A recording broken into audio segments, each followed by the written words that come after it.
It's 9 a.m. here in New York City. I'm Shauna Smith alongside Brad Smith. This is Yahoo Finance's flagship show, The Morning Brief, the ultimate guide to help investors make smarter decisions for their portfolio. We are tracking early session volume while bringing you today's top market themes and elevating Yahoo Finance's most popular newsletter. That's right. Our show breaks down Yahoo Finance's trending tickers and brings you the biggest stories of the day with expert analysis to help you form the best strategy for your portfolio. Let's lay out your roadmap for the day and get right to it with the three things that you need to know as we head into a new trading day. Alexis Keenan, Jared Blickery, and Josh Lipton around the newsroom with more. Hey guys, it's been a difficult start in 2024 for Boeing and its customer airlines Alaska and United. The NTSB saying the agency is aware that both airlines discovered loose parts on some of their other 737 MAX 9 jets. That's after the MAX 9 jet was grounded by the FAA on Friday. A part known as a door plug panel fell off an Alaska Air jet on takeoff. We'll tell you what this all could mean for your portfolio. And another Wall Street darling facing pressure this morning. Citi slapping Netflix with a downgrade on the stock from buy to neutral. We're going to discuss the biggest risks analysts at Citi see for the streaming giant in the year ahead. And Hewlett-Packard Enterprise is reportedly on the verge of acquiring Juniper Networks as it looks to accelerate its AI product rollout. A deal could be unveiled sometime this week, valuing Juniper at roughly $13 billion. According to the Wall Street Journal, the potential deal would be HPE's biggest acquisition since Autonomy in 2011.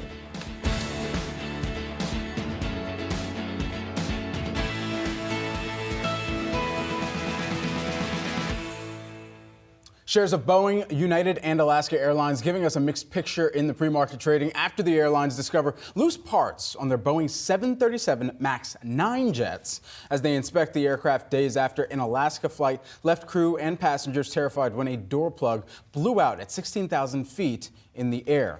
Alexis Keenan has the latest on this. Hey, Alexis. Guys, the NTSB in a press conference last night said that they are aware of these reports of loose parts from Alaska Air and United Airlines inspecting their jets after this incident on Friday. But they didn't offer any detail on exactly what those reports say. Now, United Airlines, for its part, it has 79 of these MAX 9 jets. They said that under these preliminary investigations, they found instances that appear to relate to installation issues on the door plug. For example, they said bolts that needed additional tightening. Alaska, which has 65 of these jets, they called it loose hardware that was visible on some 737 MAX 9 planes. But the NTSB yesterday in that press conference, they did disclose some important details about their investigation. They said what broke is what you saw there briefly on the screen, a diagram that has been put out by Boeing of this door. Now, there are some fittings. They're called stop fittings. And what they do is they make sure that that door stays in place and can withstand the internal pressure of the aircraft as it goes up into the air. Now, what happened, they said, is that some of these bolts were missing when they went and retrieved this door. The NTSB said they don't know if those bolts were ever there or whether they were blown out when the door was lost on that decompression. Also, the NTSB saying that the cockpit door that blew open during this incident, they said that the pilots didn't even know that this jet was designed to do that, and that it's kind of like Groundhog Day, I feel like, here after having covered the MAX 8 issues in the past with Lion and Ethiopian Air. They said that now Boeing will need to update its manuals so that the pilots are properly informed about the operation of the aircraft, guys. All right, Alexis, thanks so much for that. We want to continue on the story because United and Alaska Airlines canceling more flights today as the grounding of the Boeing 737 MAX 9 disrupts travel schedules. Both airlines finding loose parts on their Boeing jets during initial inspections. This is putting pressure on the airlines and also Boeing to thoroughly inspect all jets. So how big of a risk is Boeing's worrying start to the year for airlines? We want to put in context for you out there. We want to bring in Steve Trent. He's Citi's managing director and equity analyst joining us now. Steve, it's great to have you here. So talk to us just about the financial impact. To what degree, how big of a risk are these developments to a stock like United and Alaska Airlines? Absolutely, and thanks for having me on. I think when one looks at the earnings impact or the potential impact, one thing we don't know right now is when will the planes be back in the air. But when one thinks about these delays, you take capacity out of the system, there's a revenue loss from that. And yes, they don't have to pay for fuel, but roughly speaking, a 1% cut in available seat miles could result in a 2 to 2.5% reduction in pre-tax earnings, just sort of back of the envelope. And there's some wiggle around that in terms of where fuel prices are at the moment that you have to cut the capacity. So certainly on a short-term basis, it can be a big deal. I think of all the news that we've seen so far, I'm a little bit more constructive in terms of the findings. Maybe the investigation's not over, but worst case scenario in this Boeing issue doesn't seem to be materializing at this point. When passengers feel like there is a present issue that is either known or unknown, they feel a little bit more propensity to say, okay, what kind of aircraft am I flying on? Do I have the opportunity, as was the case after the MAX issues before, back in 2018, 2019, where many of these airlines had to think about where they were going to allow for customers to change the aircraft that they were flying on. What type of pricing power do the airlines lose in that instance as well here? Yeah, I think probably it's still somewhat early to gauge the customer reaction. Absolutely, passenger comfort is a very big deal. From what kind of aircraft are they flying on to people getting nervous about turbulence. And as long as you're in a seatbelt, turbulence is not really a dangerous thing, but it's uncomfortable for many people. So absolutely, this is something to watch for the group. If we do get into a situation where these problems are prolonged or there turns out to be another issue with the MAX 9. I think from Friday's incident, from everything we've seen, this was an extremely fortunate occurrence that it did not occur at cruising altitude when the air pressure differential is massively bigger. And when people are moving up and down the cabin, that would have been an entirely different story. So everything I can see, the flight crew did a marvelous job putting the plane into an emergency dive, getting back down to a safer altitude. Is that going to make a dent in people getting on the MAX 9? I think it's a wait and see. But as I mentioned, this seems to be, at this juncture, a manufacturing issue and not a design flaw. Steve, how do airlines, though, think about future orders, right? Just in terms of the competition out there between Boeing and Airbus, the fact that maybe United would think twice before making some of those future purchases down the line. Walk us through that type of thinking and some of the trends that maybe you are looking out for in terms of the impact that could then have on these stocks. Yeah, so if one looks at the big airlines especially, they all have, skin in the game with one or both major manufacturers. So you really don't have a great many options when one thinks about acquiring larger gauge planes.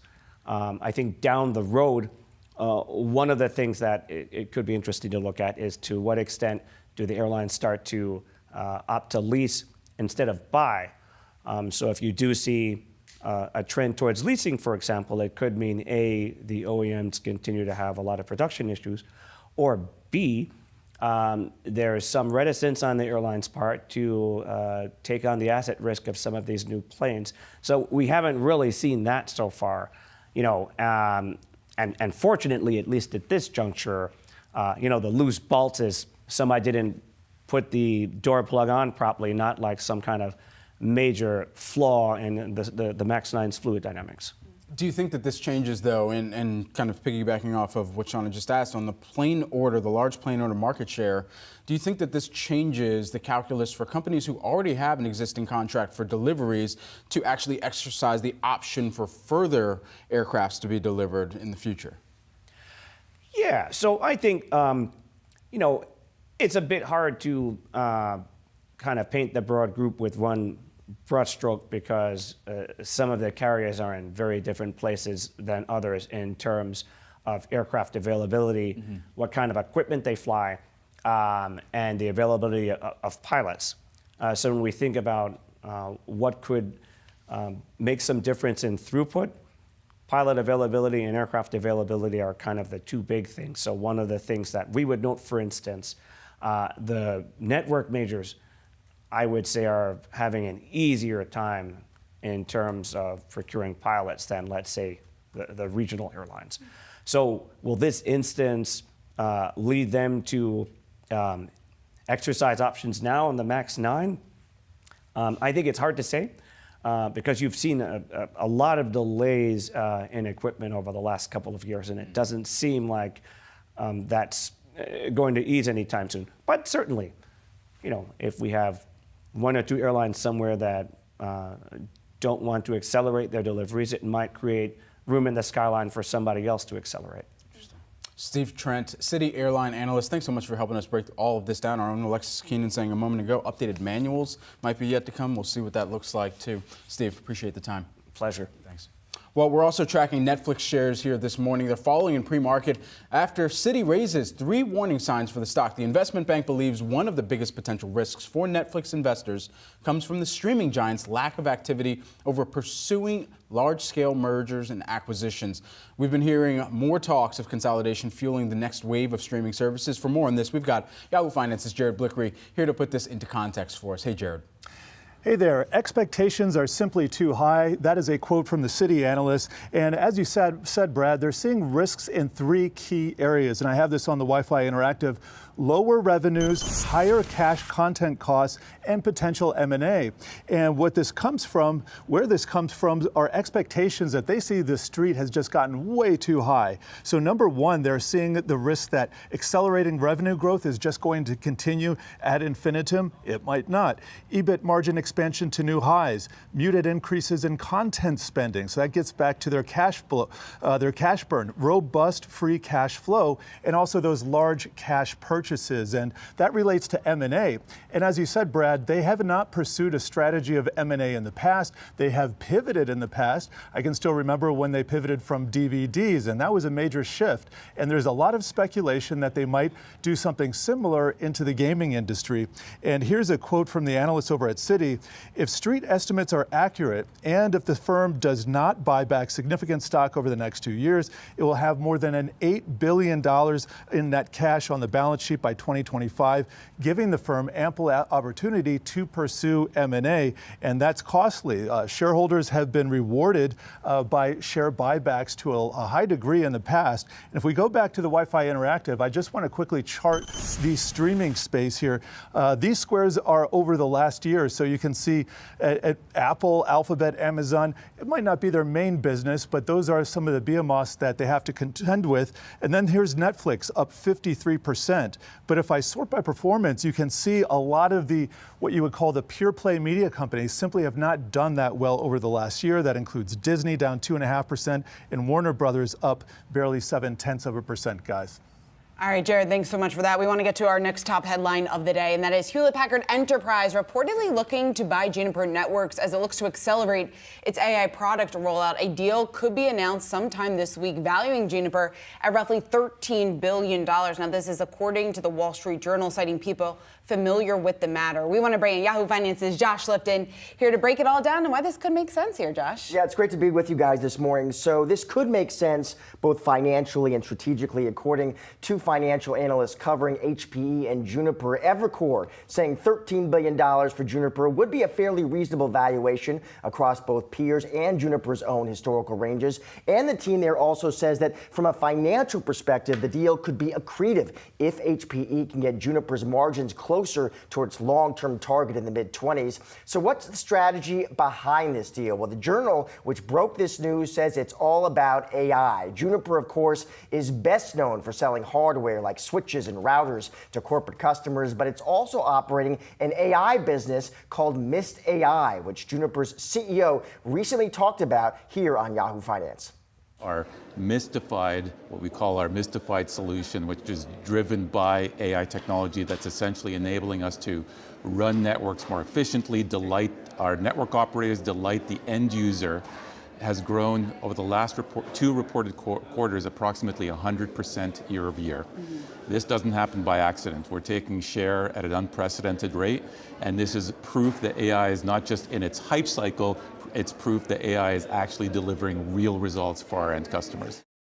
So the idea behind this deal could be that HPE CEO Antonelli is now looking for new ways to strengthen his business with new AI solutions. Perhaps he thinks Juniper's Mist AI is the answer. Juniper acquired Mist in 2019. Revenue was about $150 million in 2020. Analysts note sales are expected to reach about $700 million in calendar 2023. We could soon find out if this deal really does happen. The Journal is saying a deal could be announced as soon as this week, guys. All right, shares jumping as of right now on this news. Josh, thanks so much for breaking this down for us this morning. Well, coming up, we've got a busy week on deck here at the Morning Brief. Yahoo Finance live at CES in Las Vegas all week. Plus, we have fresh inflation data to bring you live on Thursday. Then, you can't miss Friday, the big kickoff to earnings. We'll hear from the big banks and data. We've got you covered on all of it. Catch us live on Yahoo Finance's Morning Brief.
Just about 11 minutes here until the opening bell. Let's take a look at where things stand in the futures market. You're looking at pressure across the board, stocks pulling back following yesterday's rally that we saw, at least for the tech sector. You're looking at the Nasdaq off nearly at, looks to open off just about 0.8%. We did see some momentum to the upside in some of those tech stocks yesterday, giving back some of those gains today. But let's get a look at some of the top trending tickers on Yahoo Finance. We got to start with Unity Software, a top trender here this morning after the company announced plans to slash 1,800 jobs, which amounts to about 25% of its workforce. Now, Unity saying that the move is all part of a corporate restructuring plan, a plan that seems to have been in place now for quite some time. But the significance of this move and why we're seeing we're actually looking at shares off under a bit of pressure right now. I think a lot of that has to do with the uncertainty in terms of the direction of this company moving forward, Brad, because we have seen a shakeup at the executive level. The CEO left not too long ago. There was a lot of backlash just about a pricing plan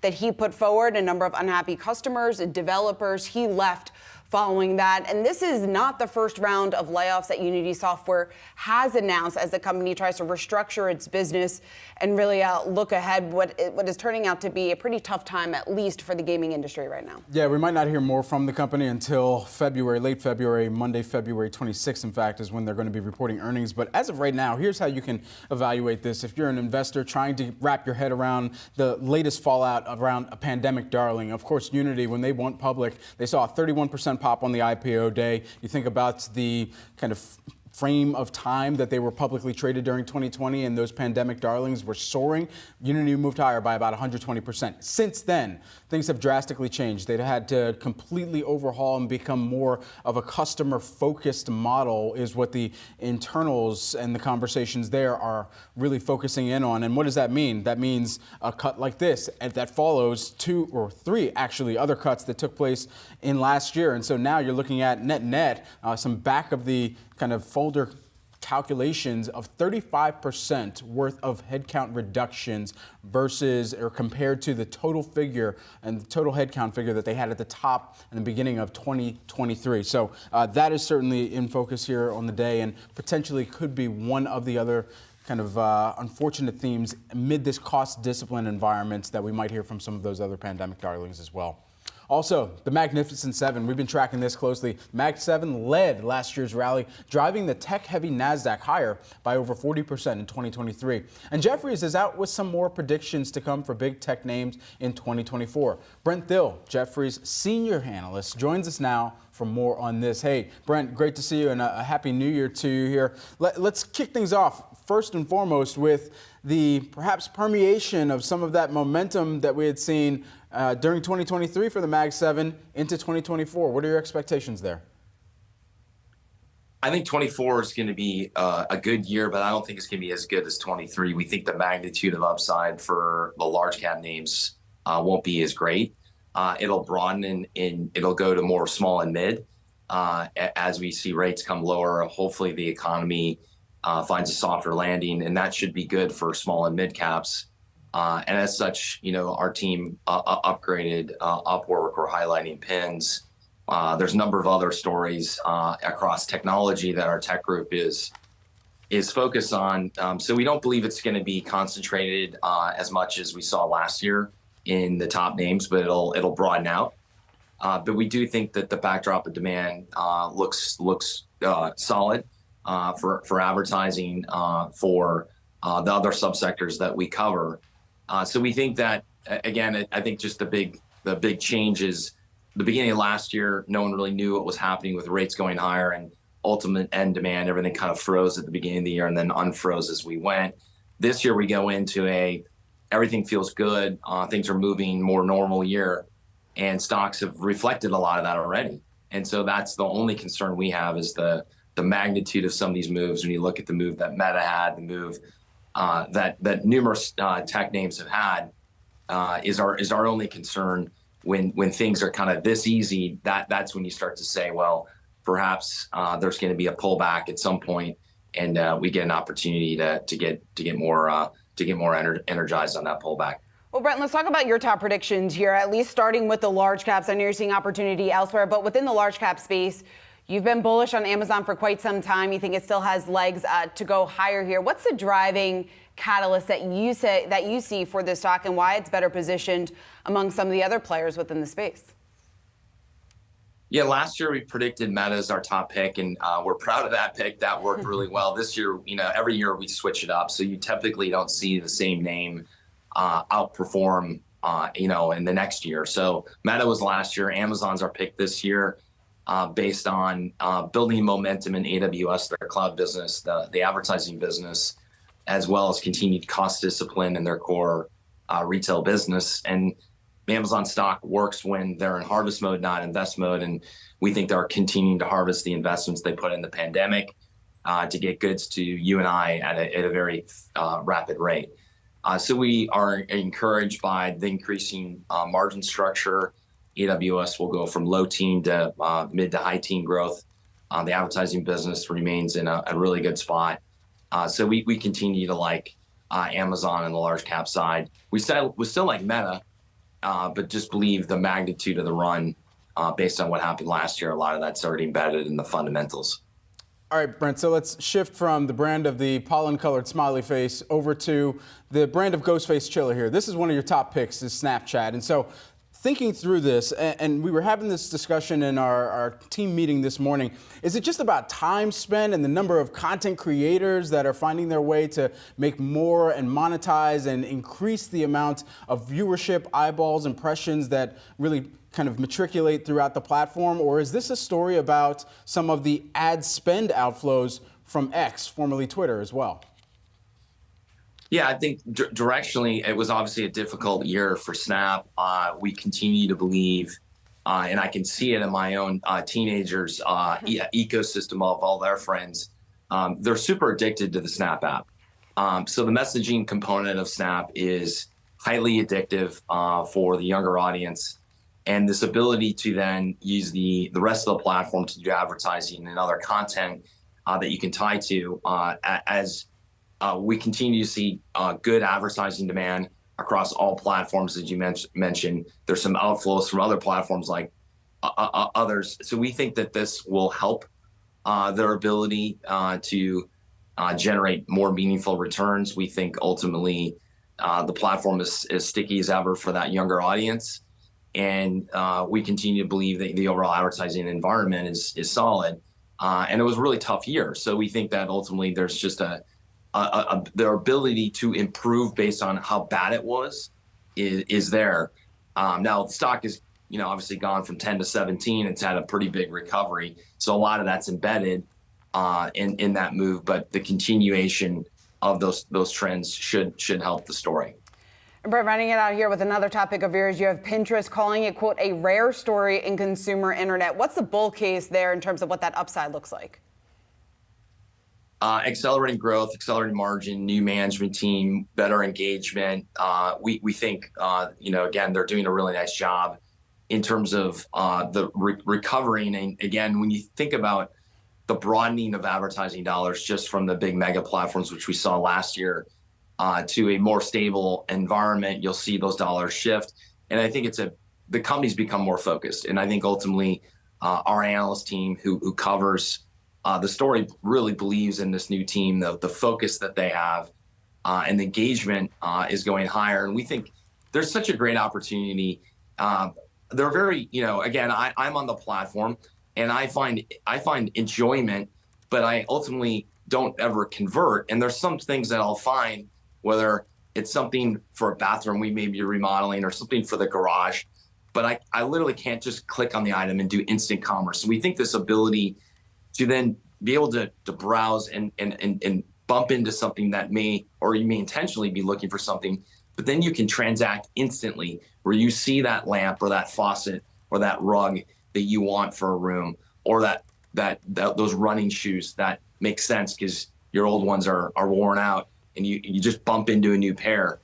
That ability to instantly move over. I mean, the same analogy is in Shopify. When you're on a Shopify commerce site, it's so easy. It's like 2 clicks and something's on the way to your door. Like what Pins can do here in that kind of frictionless commerce is incredible.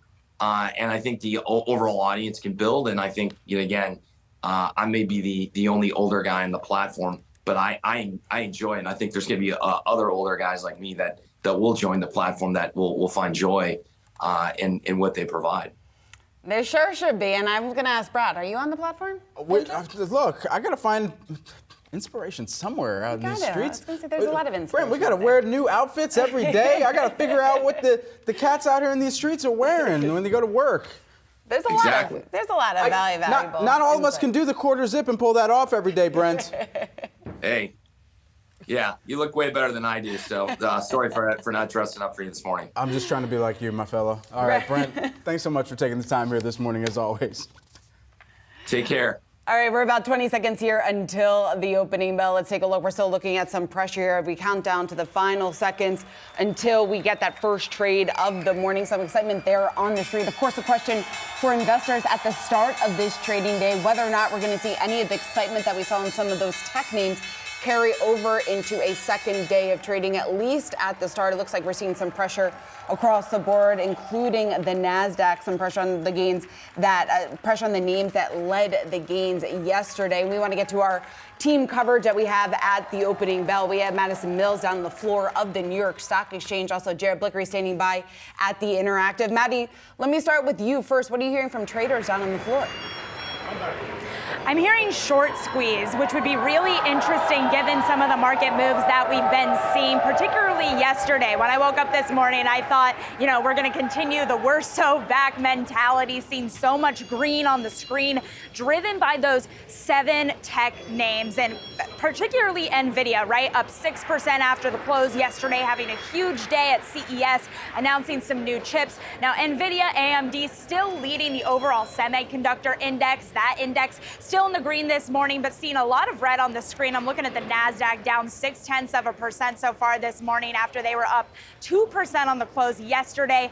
And my sources, again, telling me maybe this is a short squeeze, maybe this is investors taking a little bit of profits. We're in a new tax year. They are able to do that more easily than they were at the end of 2023. But I think all eyes are also on that CPI print to come on Thursday. So maybe we're seeing a little bit of hesitation heading into that data, particularly as we're getting conflicting economic data so far this week, right? We had that great news from the New York Fed yesterday telling us that consumers are starting to feel inflation easing. That's always good news. But then we had some negative small business news this morning. So it really depends on where you look. And I think all eyes are coming up on that consumer price index print coming up on Thursday. Maddie, thanks so much. Hearing all the bells and whistles over there at the New York Stock Exchange. We'll let you get back to it over there. Let's head on over to Jared Blickery. Oil saw its largest drop since November yesterday. Jared, how's it moving this morning? Well, as you can see, these are sectors in the S&P 500. Everything is in the red. Energy is right there, down 0.5% on the top row. Yesterday, it was the only sector in the red, and that's as WTI crude saw its worst day in over a month. Now, here's our futures heat map here, and if we can find CL equals F, there we go. It's up 1.57%, so it's bouncing back a little bit. And let me just show you a 3-day chart so we can see that drop that came yesterday. The news that was driving the price lower happened to be the Saudis were cutting the price of oil, their grade, by $2, up to $2 worldwide. And so that's led to some speculation. They were either trying to crowd out U.S. producers, that would be the non-OPEC plus producers, or simply trying to maintain their advantage as a cartel. Nevertheless, let me show you a 1-year chart here.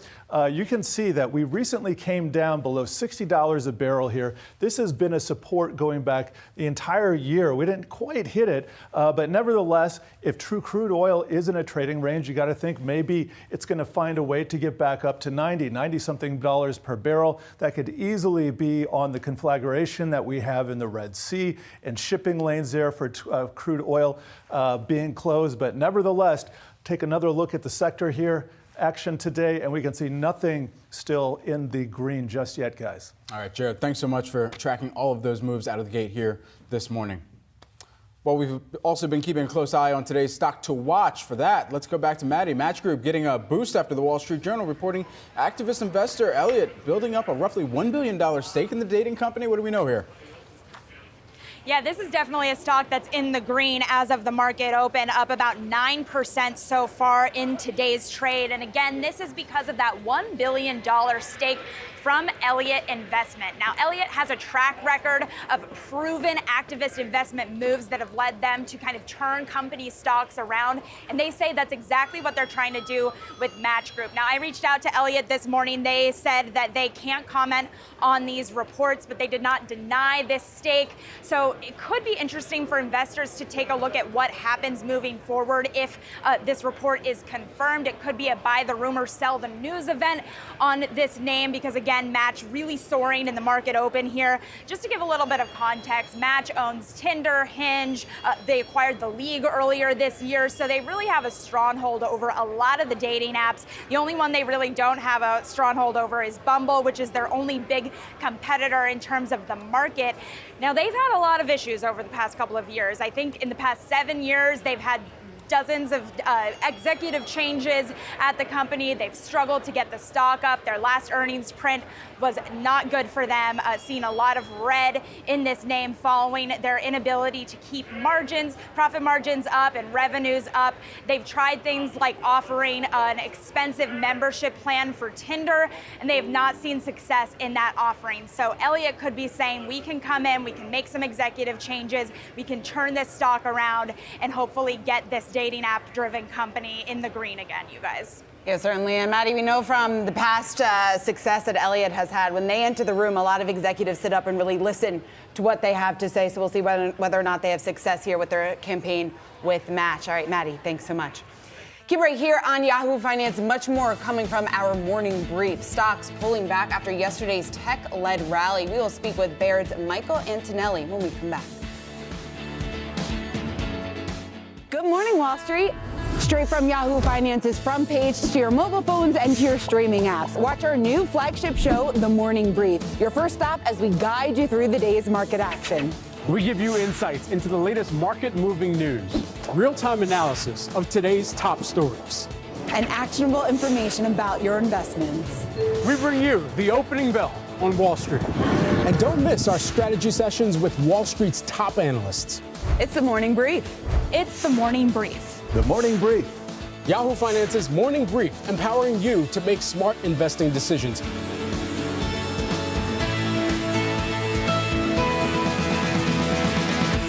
Tune in daily at 9 a.m. Eastern. The tech-heavy Nasdaq shares off just about 0.7% this morning here in the first couple of minutes of trading following yesterday's rebound that we saw, the rally in some of those Mag 7 names. While the Magnificent Seven's market cap is 4 times the size of the entire Russell 2000's market cap. This is pointed out in a note here this morning from Apollo's Torsten Slok. While Microsoft alone, to put it in perspective for everyone, is the size of the entire Canadian stock market. So AI, it's been driving this bubble that we've seen and some of these larger cap names. The risk that maybe we could see this bubble burst is what is being talked about here, especially on the heels of the pullback ride that we saw to start the year. We're bringing this up because we're about to enter earnings season, and I think a lot is riding on the results that we're getting really across the board, but especially what we are going to get for some of these tech names, because we know that investors want to see the impact, want to see the revenue that's being generated from some of these AI initiatives. And if they don't meet those expectations, if they don't exceed those expectations, we could see some pressure on these names that make up almost 30% of the S&P 500. Yeah, big show me story energy that ultimately could mean a rug pull in terms of some of the AI sentiment, at least for right now. Of course, this is not knocking any of the benefits, whether that be in productivity, whether that be in some of the margin profiles that many of the tech companies that have been able to build out an AI strategy or even acquire to grow or invest in other companies to grow. We're looking at you, Microsoft. Most notably here, I think it's going to come back to, even in this period, for the companies that aren't immediate beneficiaries in terms of their revenue and even trickling through to bottom line of some of the AI touting that they've been doing.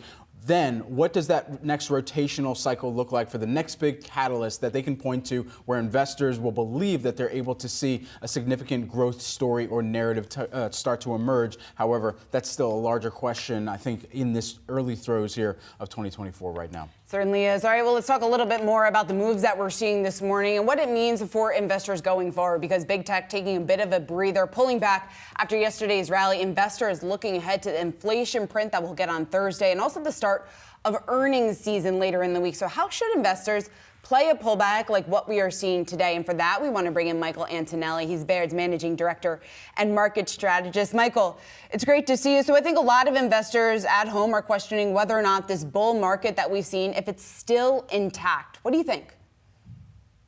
Great to see you guys. Love this morning brief too. This is a great show. I think it's still intact, and there's a couple reasons why I think that's the case. Number one is the economy remains strong. Let's remember that, you know, the stock market generally tracks the economy. It certainly bounces around on emotion and sentiment in the short run, but in the long run, it does generally track corporate profits in the economy. And I think that continues to remain stable, continues to remain strong. Last year, I was in the no recession camp. I'd like to put that out there, and I'm in the no recession camp this year too. I just don't think the U.S. economy is on the verge of one. A couple different reasons we could dig into that if you wanted to, but we are a lot like you guys, looking for narratives early in the year. We're looking for what's going on. What should we be thinking about as the year starts? Should we be buying all-time highs? Should we be taking profits here? And I don't think there's a narrative quite yet that we could grasp onto, but I do believe that the trends that we saw at the end of last year, which was improving earnings, strong household consumer balance sheets, those are all still with us. So I still want to stay in the market. I definitely want to buy in the market. Well, Michael, first and foremost, 25 fantasy points to you for the morning brief. Positive feedback there. Also, in the no recession mindset, what is the top trade that emerges? I mean, certainly you could look at just the index in and of itself. You could say, I'm sticking with the 60-40. I'm sticking with the overall indices. That would be a trade that would be, you know, pretty standard fare if you're in the no recession camp. If you're in the no recession camp, I think you're also looking at industrials. I think you're looking at financials, which both have done very well over the past few months. Industrials I'm really interested in industrials. I know, you know, I know communications and tech takes up the lion's share of what we talk about, but if you were to look at the industrial sector, it's been a couple years going nowhere, going sideways, and it just made a new all-time high recently. So I think we need to be picking through the industrial sector, distributors, machinery. If you're in the no recession camp, industrial financials, good spots to start looking. Michael, why are you in the no recession camp? Because I think a lot of strategists are still bracing themselves, saying that, hey, we could see a recession over the next 12 to 18 months. So what is it that's making you so optimistic? We could do a whole show on this. In fact, I may need to blog on that after this. So there's 6 things that the NBER looks at, right, to pick a recession. 6 things. Things like, you know, real personal income and real retail sales and real consumer spending. Of the 6, in the past 6 months, 5 of them are still positive and growing. Only 1 is negative. It's industrial production. 6 of them are still growing. Equifax just put out their consumer delinquency data. They look at all consumer delinquency. The delinquency rate's about 1.8%. That's one of the lowest in years. Delinquencies have kind of flattened out here. So consumers are just in a great shape. We keep neglecting the fact that a lot of consumers have 3% mortgages and they have jobs and they're still spending. Do they hate inflation? Yes, 100%. But the things that cause a recession just aren't flashing. I mean, I know the yield curve's inverted, and we've talked about that for like 48 months. But the stuff that causes a recession just isn't flashing. All right, fair enough, Michael. Look, at the end of the day, this is also an election year, and you had particularly put some notes together on this as well. The evidence of history, and does history, of course, past performance does not equal future results, but does history, you believe, repeat itself in this general election year? I'm going to spend my entire year talking about elections in the markets. I know I will. If you'd like to invite me on, I'm happy to do that with you guys.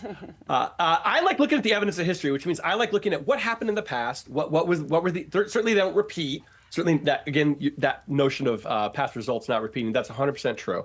But there are some things that I think you want to look at, like in an election year. Okay, when an incumbent stands for re-election, the stock market has not been negative going back to World War II. The election year, so that would be this year. Why is that? Well, more than likely, the incumbent is trying to continue the strength of the economy, trying to continue his policies. If you were to look at, has there been a recession within 2 years of an election? The incumbent, if there was a recession, lost. If there was not a recession, the incumbent won. Why is that?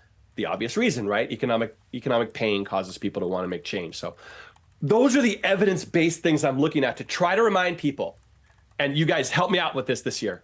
2024 is a chance to make a real mistake as an investor, a real mistake, by letting politics impact you. The stock market, I've looked at all the data, does not root for certain outcomes, okay? It does not. So use this year not to make a mistake due to politics. I'm begging everybody listening and watching. Michael, we're going to keep a close eye on this, as we know you will too. Michael Antonelli, Baird Managing Director and Market Strategist. Great to speak with you this morning, Michael. Appreciate it. See you guys. Definitely.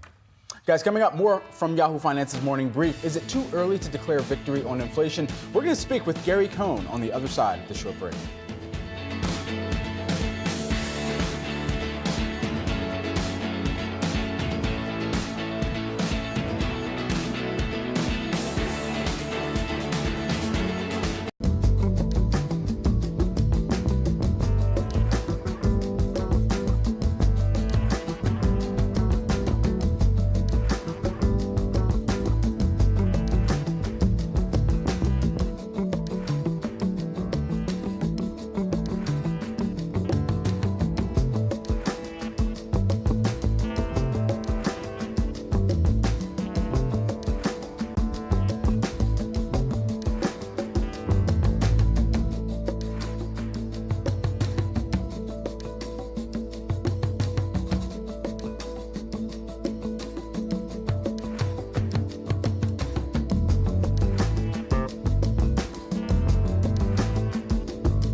One of the big debates on Wall Street, the timing of a Fed rate cut. It's driving the market action this year. We will get another look at inflation with the CPI print on Thursday, while Atlanta Fed President Raphael Bostic weighing in ahead of the data, signaling that inflation is, quote, on a path to 2%, but the goal is to stay on that path. For more on the state of the economy, where things stand, and all things election, we want to bring in Gary Cohn. He's the vice chair of IBM. Gary, it's great to have you on set here with us. Thank you so much for having me. So let's start with where things stand with the economy right now. I think the big debate is the timing of the Fed rate cut and whether or not the battle for inflation, getting inflation under control, is done. What do you think?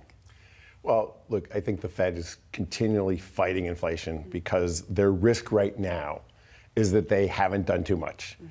Like if they sit there and they look at the risk reward scenarios in that Fed meeting, they say, look, our biggest risk at this point, having been a little bit late to trying to tame inflation, is that we back off too early. So I think that, in my opinion, people misread the last news conference and they said, okay, the Fed is completely done. They're done fighting inflation. I don't think they're completely done fighting inflation.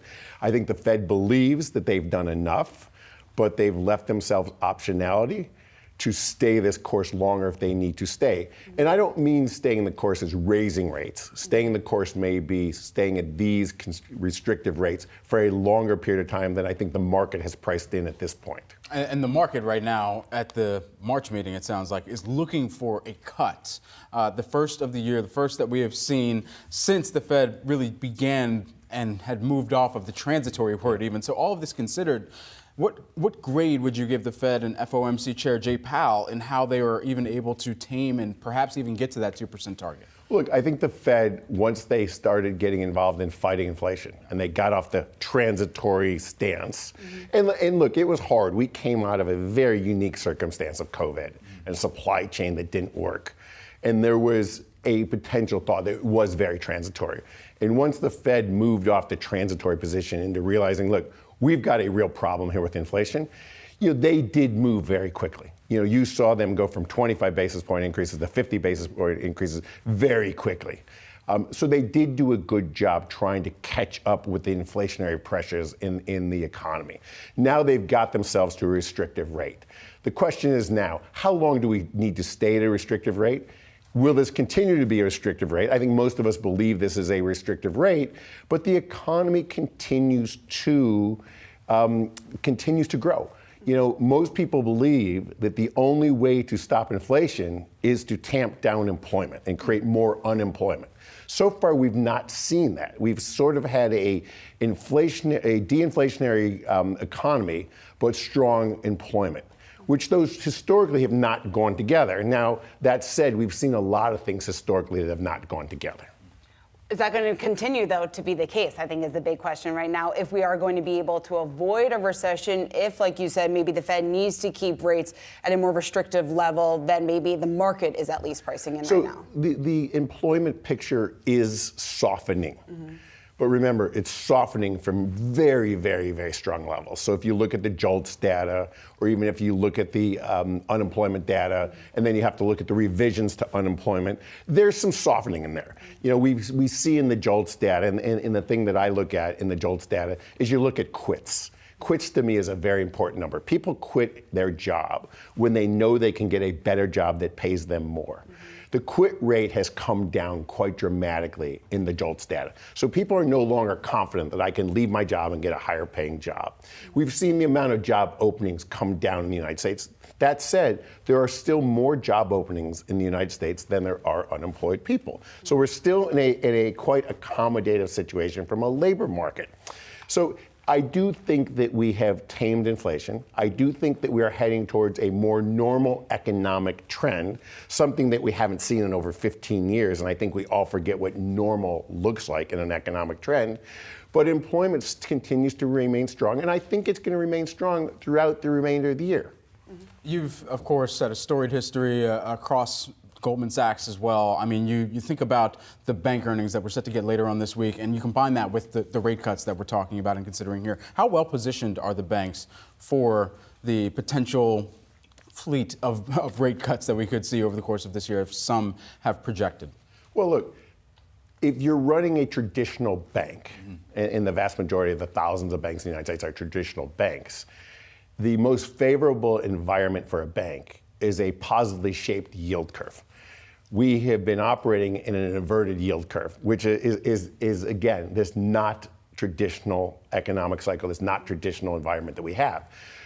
Traditionally, banks borrow overnight or borrow from depositors at the front end of the curve at a much lower rate than they can lend out to consumers and mortgages or fixed rate instruments at a much higher rate in a positively shaped curve. Right now, we have an inverted curve where, ironically, the cheapest mortgage a home buyer can get today is a 30-year fixed rate mortgage because the long data maturities are cheaper than short-term floating rate mortgages because the curve's inverted.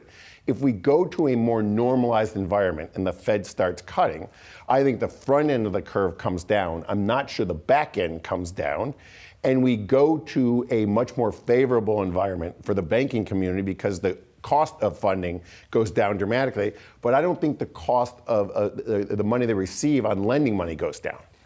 Gary, I want to switch gears just a bit, still sticking with the economy, but looking ahead to the 2024 election. About 1 week here from the Iowa caucuses, we have seen, when you take a look at the poll numbers, it's pretty astounding how dramatically Nikki Haley is starting to surge in some of the poll results that we've been getting over the last several weeks. I'm curious to get your perspective just on how confident you are that Nikki Haley will be able to beat or could potentially beat Donald Trump here. And when it comes to looking ahead then to the general election in November, why do you think many Wall Street leaders are backing Nikki Haley?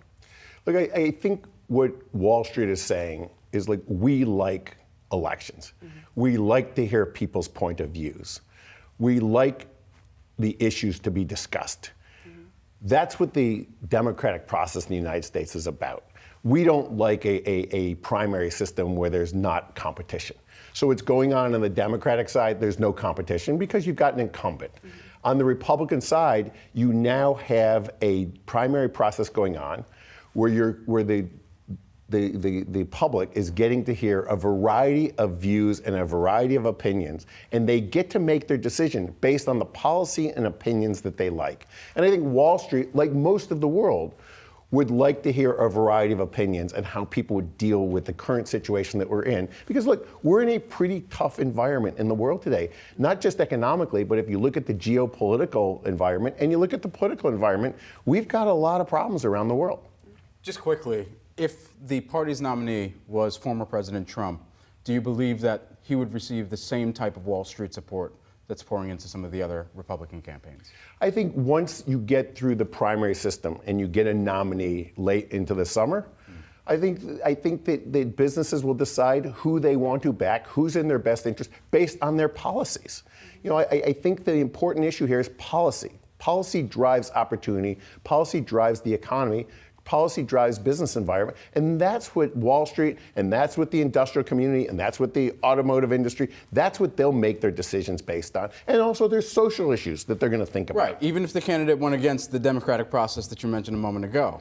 They're going to think about all of those issues, and that's what the democratic process is all about, laying all those issues out on the table. Gary, always a pleasure to speak with you, get some of your insights here on a myriad of different topics always. Gary Cohn, IBM Vice Chair. Thanks so much for joining us in the studio. Thanks for having me. Absolutely. Coming up, more from Yahoo Finance's Morning Brief. We'll get a vibe check on banks following a big call from Deutsche Bank this morning. That's next.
Wall Street weighing on big banks as the start of the next earnings cycle is just around the corner. Deutsche Bank upgrading its rating on JP Morgan Chase while downgrading Wells Fargo as the banks gear up to report their quarterly results on Friday. There you're taking a look at some of the activity here today. Of course, this really sets the tone for earnings season. You hear about the consumer, you hear about the economy, you also hear for the banks how they're moderating their own headcount as well. And so all of this considered with some of the products that each of them, of course, specialize in, most notably where the consumer balance is and for the banks that also deal heavily with small businesses, what those balances look like. We get kind of an insight into what the health of the economy is through some of those standards as well. Yeah, certainly. There's a long list of reasons of why, obviously, investors and shareholders, everyone pays very close attention to the earnings that we're getting out from some of the big banks. But I also want to put it in perspective for the viewers here, just in terms of how much is riding on these results. We've talked to a number of strategists over the last several weeks saying, yes, we are seeing weakness here,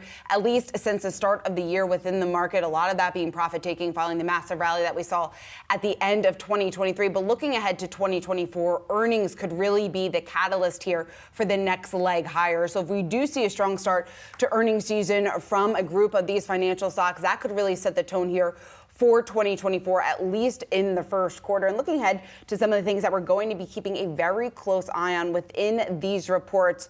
A decline expected in net interest income. JP Morgan warning of that, the outlook there for the entire banking sector. Also tepid loan growth and mixed capital market trends that could have an impact here on investment banking revenues. A trend that we have seen now for quite some time as a lot of companies stay on the sidelines, a lot of activity being held off until we get some more clarity from the Fed, until we get a policy that's a little bit more accommodative. Absolutely. We're going to be watching that closely. We'll bring it to your attention at the latter half of this week.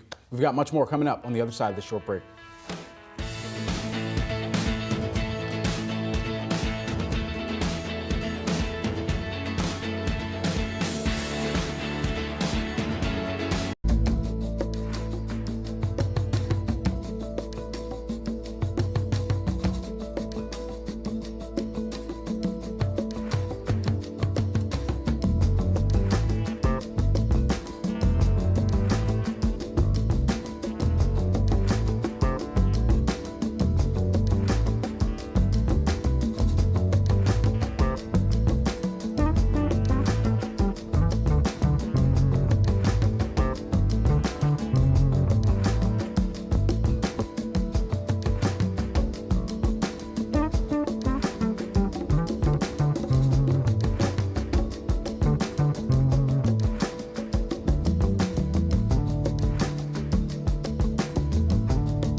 Welcome back to Yahoo Finance Live this morning, everyone. I'm Brad Smith alongside Shauna Smith. We're about 40 minutes almost into the trading day. Let's take a look at how things are shaping up here. Stocks are lower this morning following yesterday's rally. Investors are awaiting key inflation data that's set to come later this week. And taking a look at some of those individual names, JD.com under some pressure this morning after announcing that it is investigating suspicious practices in the reporting of its subsidiary Data Nexus. Now, the Chinese e-commerce giant saying that Data may have overstated up to $1 billion yuan, or that equals about $140 million of revenue and costs in 2023. The company withdrawing its revenue outlook after finding this issue in a routine audit. And CrowdStrike also surging this morning after getting an upgrade from Morgan Stanley to overweight. This comes as the cybersecurity industry is expected to grow in 2024. And based on CrowdStrike's calendar 2024 revenue guidance, the company could have a whopping 54% of the market here. All right, and let's also take a look at PayPal. It's under a bit of pressure, off just about 1% after getting a downgrade from Morgan Stanley from overweight to equal weight. Now, the analyst saying that PayPal is moving too slowly on key strategic initiatives such as improving branded checkout. And digging into this report just a bit, the analyst there, James Fawcett, saying that the company is a little bit slow on their progress of some of those initiatives, which includes expanding Venmo. Now, we know we've been closely following this company, giving us a real good look here at the consumer, the health of the consumer. And I bring that up just because we know the consumer has been the one thing or one of the main drivers of the economy over the last year, the fact that we haven't seen a recession. So any sort of data or any sort of trends that we're starting to notice from PayPal could be indicative of what we could see here for the months ahead. I mean, one staggering figure jumped out to me from the last earnings call that this company had, talking about 70% of the adult population has used PayPal in the past 5 years. That is massive, especially here in the U.S., but it really comes back to where they're continuing to not just maintain popularity among some of the younger consumer groups, and primarily that was previously considered to be millennials, but now Gen Z and now Generation Alpha, I believe we're calling the next after Gen Z. And so all of that considers, and I got to brush myself up on the generations and what everybody is named so that I don't improperly name anyone. But at the end of the day, 25 million consumers using the PayPal rewards as well. People are going to be looking more at rewards and what those relationships are, especially if they are being more discerning or being more discretionary about those dollars that go out the door for certain purchases here. So we'll see exactly what that means for PayPal when they are set to report this quarter. Also, the resilient consumer. Let's stay there. It was a saving grace for the U.S. economy in 2023, but could that be coming to an end? A survey from the New York Fed found that while most Americans expect inflation to decline across all horizons in the coming year, they expect their earnings growth to fall and their spending along with it. What could this mindset change mean for the economy? That's the big question. Here to answer that, we've got Tim Quinlan, who is the Wells Fargo senior economist. What could that change in mindset ultimately mean in kind of a read-through for the economy here, Tim? Hey, Brad. Good morning. Yeah, I think, you got to take these things with a little bit of context. What consumers say and what they do aren't always perfectly lined up. But as I heard you and Shauna talking, the consumer has certainly been kind of a key dynamic within the staying power of the economy in this cycle. And, if they're going to be able to continue to sustain that contribution to growth, it's good that they're, able to keep spending, but their finances will help dictate their ability to do that, certainly. When it comes to some of the trends that we are seeing within the consumer and what that means for the broader market or what that really means for the Fed then going forward, if we do start to see a deterioration in the consumer over the coming months, what does that then tell us about Fed policy? Yeah, I think it's kind of there's a couple ways to think of it in the context of the Fed. I mean, they've had a difficult time here. They've raised rates faster than at any other time in the past 40 years. And this, of course, is a designed measure to slow economic growth and kind of keep a lid on some of the things that have been contributing to this fastest inflation that most people have seen in a lifetime. And if you look at areas in the manufacturing sector, it's been successful, right? The ISM manufacturing index been in contraction territory for more than a year now. A lot of parts of the economy are feeling the strain. You look at the housing market and permits data. There's certainly evidence that that's been impacted. But the consumer has been very resilient, right? And you hear the Fed talking about super core inflation, and to a degree, that is kind of a reflection of the fact that consumer services spending has remained pretty robust and strong. And if you're a service provider, you've been waiting for an environment like this for a long time. And the idea that you're going to start lowering prices going into that kind of demand doesn't really make a ton of sense. So to some extent, you need to see consumers dial things back a little bit in order for that super core or services X housing inflation to really start to come down a little bit. I'm not saying that the Fed's rooting for a contraction in consumer spending, but I am saying that you need to see them, consumers kind of take their foot off the gas at least a little bit if we're going to see service prices moderate even a little bit. What we've continued to hear as well is that there's this shift from the resiliency of the consumer to a more value conscious or value hacking type consumer. So how does that then get us towards the Fed goal of 2% inflation? Yeah, Brad, first of all, you're absolutely right. I was talking to a national grocer yesterday, and they described how they're seeing a lot more discerning behavior from consumers, particularly in the inside of the store, making trade-offs toward generics, those sorts of things. When we look at the composition of consumer spending between discretionary and staples, we see evidence of it there as well. And what that tells us is that this kind of devil may care approach that characterized consumer spending in the immediate wake of COVID, when we kind of opened the gates and people were rushing out with stimulus checks and, eager to spend and kind of price takers across the board. That's definitely pivoted. People are now kind of, if not at the end of their rope, getting near the end of it and are a little bit more choosy about where they're going to spend their dollars. So, Tim, what do you think that then tells us about what we could see potentially play out over the coming weeks, over the coming months, as maybe consumers do run out of their ability to spend or what they want to spend on some of those discretionary items? Yeah, that's a great way of thinking about it, Shawna, because I think if we were to roll the clock back to New Year's last year, at that time, consumer credit was very affordable and easy to get. The job market was ripping, right? January, we added like 500,000 jobs last year. So the economy is going really, really strong. And we have a huge pile of excess savings from the pandemic era that are able to kind of fuel the bacchanalian surge in spending that kind of characterized last year. Do we have those three things at our back this year? Not so much. The unemployment rate is on the rise a little bit. Participation rate, while high, has kind of come down a little bit. The pace of job growth has slowed. I recognize 2016 was a little better than expected, but it's less than half what it was in January of last year. So, and lastly, the availability of credit is no longer as cheap or as widely available as it was a year or so ago. That doesn't mean consumers completely go into hiding. Most people still have a job. They still have some access to credit, even if that credit now costs more than it used to. And pandemic era savings aren't completely dry. There's still some out there, but we don't have quite the same tailwinds that we had when we were setting out at the beginning of last year. And Tim, most people still have homes, shelter costs that they've got to consider as well here. It seems like renters did catch a break, at least according to some Redfin data for December, as costs dropped for the third straight month. But all that considered, the rent's still high, mortgages still in the housing environment. You're looking at a picture where people are trying to figure out, okay, when will it be safe to even list? And for the other side of that, when will there be enough supply that enters into the market that it feels safe to purchase as well? And so where are you going to be looking for some of the cracks in housing to show up, at least on the pricing, the supply-demand cadences and mechanisms there, in order to fully see the consumer be a little bit more comfortable? Yeah. So first, Brad, you're absolutely right. It's going to take a pivot to a more comfortable environment with all these housing costs before consumers can really feel a little bit of breathing room.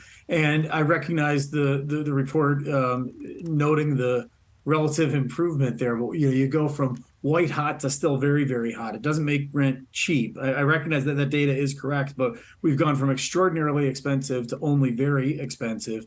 Rent is still running much higher than average ownership costs these days, a reversal of a trend that's been in place for the better part of the last 20 years. And that is part of the reason why you're seeing the composition of building. You talk about starts and permit activity. You've seen a lot of home builders getting into the construction for rent. This was a feature in one of the major news publications in a column last week, kind of highlighting this idea under a headline of welcome to the new neighborhood. Everything's for rent, and it's designed by Wall Street. So that's evidence of home builders trying to get into a space to take advantage of the fact that the rents are so high in a lot of these places. I think if there's a big difference between this cycle and the last time that home builder confidence was as weak as it is today, so that would be kind of in the immediate wake of the housing bubble burst in the prior cycle, the 07-08 period. And I think what's very, very different today is that there's just so much fewer inventory. In that era, we had round numbers, 4 million homes in inventory between existing and new homes that were out there. When you look at those figures today, it's fewer than 1.5 million. That means no matter how bad people feel about the job or the housing market and how bummed out they are that their mortgage rate is 7%, they got to live somewhere. And the rent may be high, the cost of ownership may be high, but the lack of available inventory out there means that they're paying up for housing wherever they are. That means what's left over for consumer spending is not nearly as big as it was a couple of years ago. All right, Tim Quinlan, always great to get your perspective. Thanks so much for joining us here this morning. Wells Fargo senior economist. Thanks, Tim. Thanks. All right, well, coming up, Bitcoin climbing higher as investors await a possible spot ETF approval. We'll break down those moves next.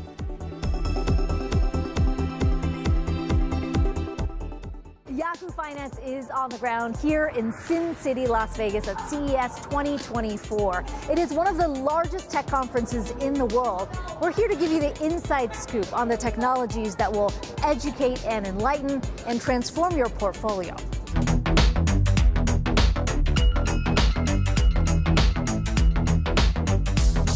He's able to type, right, just by looking? Exactly. Can we have him spell Yahoo Finance? Sure.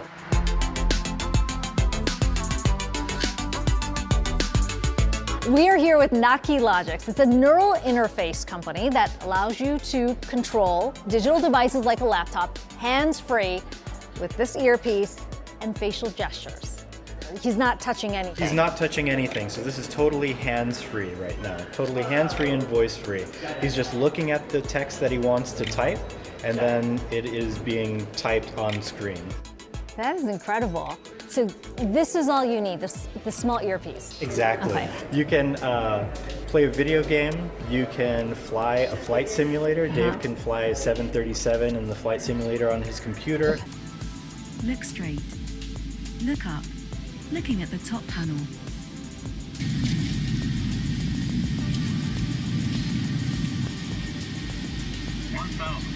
Sync rate, pull up. Pull up. Pull up. Pull up. I'm confident if we could fly a 737 with nothing but an earbud, you can control anything and everything. And is that not the goal of implants? Well, but then you don't need to implant the chip. There you have it. That's why we're here at CES. I'm not against brain implants. That's very important to know because I think brain implants are very, very important for certain aspects of society.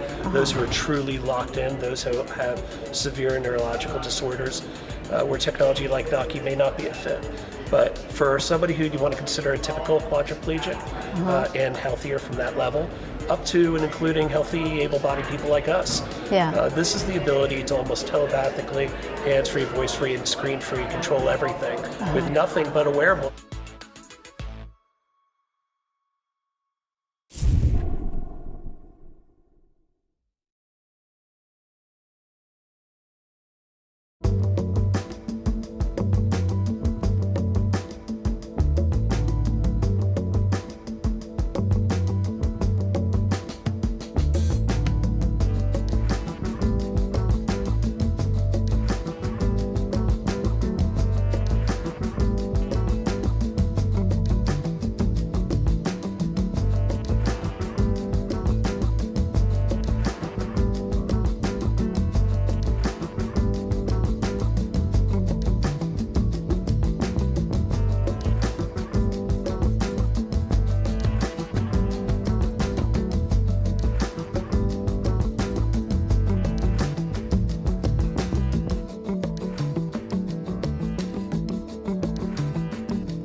We're keeping an eye on Bitcoin. On the move here this morning, it's up by about 4.2%. Of course, cryptocurrency markets don't close. So ultimately, you've got an intraday look at where things are moving here for Bitcoin. But take a look at Ethereum as well here. You're seeing that flat, just barely to the downside. Not all crypto ETFs are created equal here. Of course, there's been so much focus on Bitcoin and especially around the ETF approvals. We've seen multiple revisions and amendments submitted back to the SEC. It's expected that we could see some approvals start to roll through this week. And if we do, it'll be interesting to watch whether it's a sell the news type of event for Bitcoin specifically as a currency. But one of the huge things in our discussions that we've had in recent weeks, especially with CEOs who are very much in the throes of this industry, many of them are citing that ETF creation and ETF demand, essentially creating a floor, a nice floor here and support for price movement. Let's talk about some of that price movement. 171%, 172% higher over the past year is Bitcoin. But one of the different things that you are going to be able to see if you're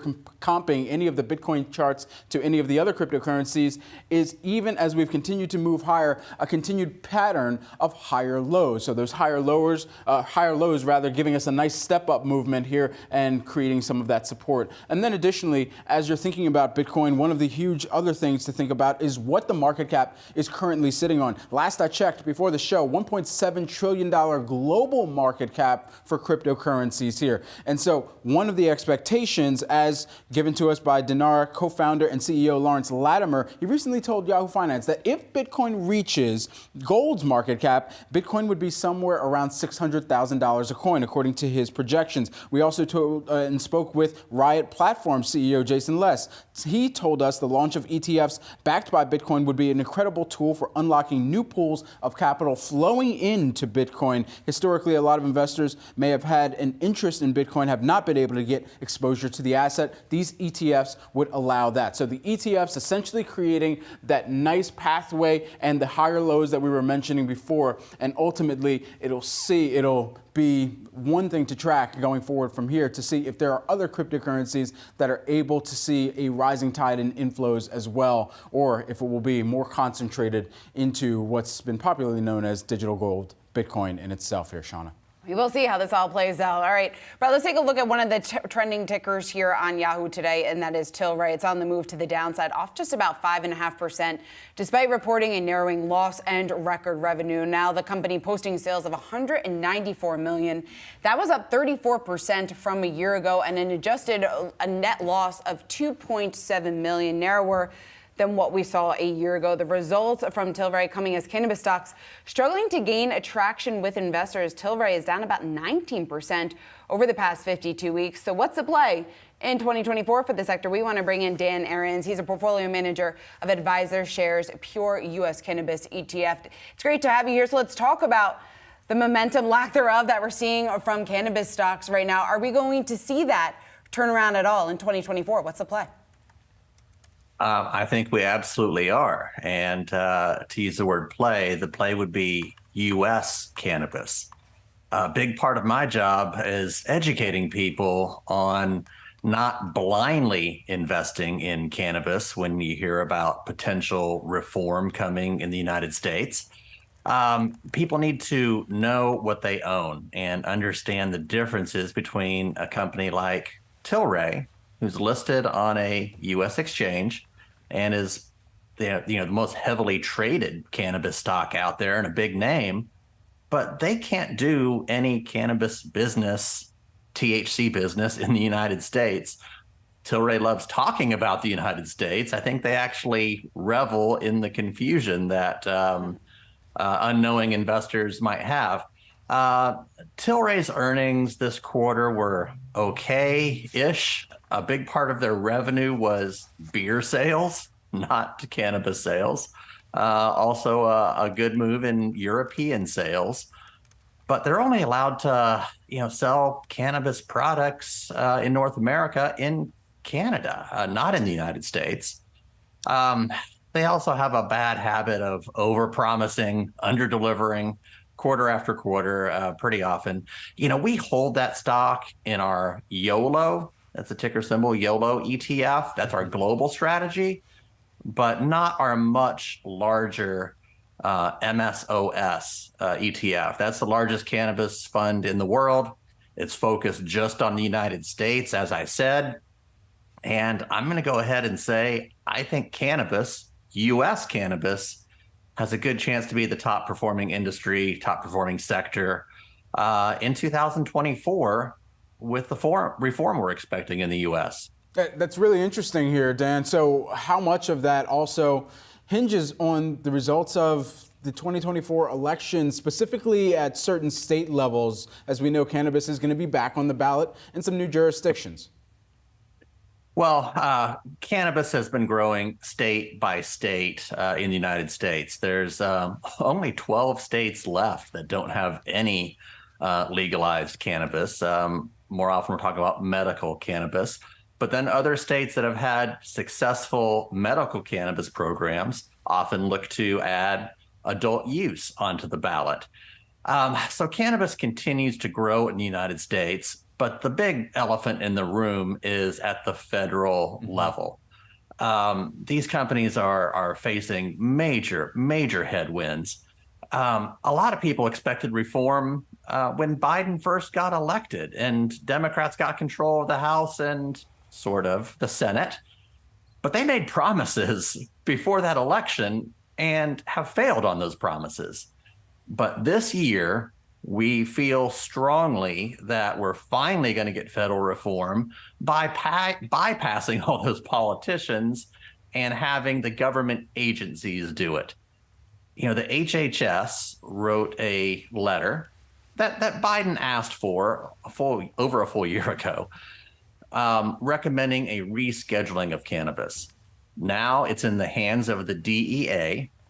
We have no true known time frame. We actually thought it might come in November, December, but now people are thinking it could come any day, where the DEA is expected to accept the HHS recommendation to reschedule cannabis from a DEA Schedule 1, where it doesn't belong at all. Those are heavy narcotics with no medical uses, and change it to a Schedule 3 drug, and a number of dominoes fall after that. It would be a huge windfall for U.S. cannabis, effectively, decriminalizing it. It's a different move to reschedule, but that's what we're expecting at any point now, and it's a huge move for these beaten down stocks that we've been investing in for the last 3 years while we're waiting on politicians. Yeah, Dan, drill down a little bit deeper on that, just in terms of those individual plays. I know you said to focus on the U.S. market. More specifically, what are the names that investors should keep in mind at this point, since you think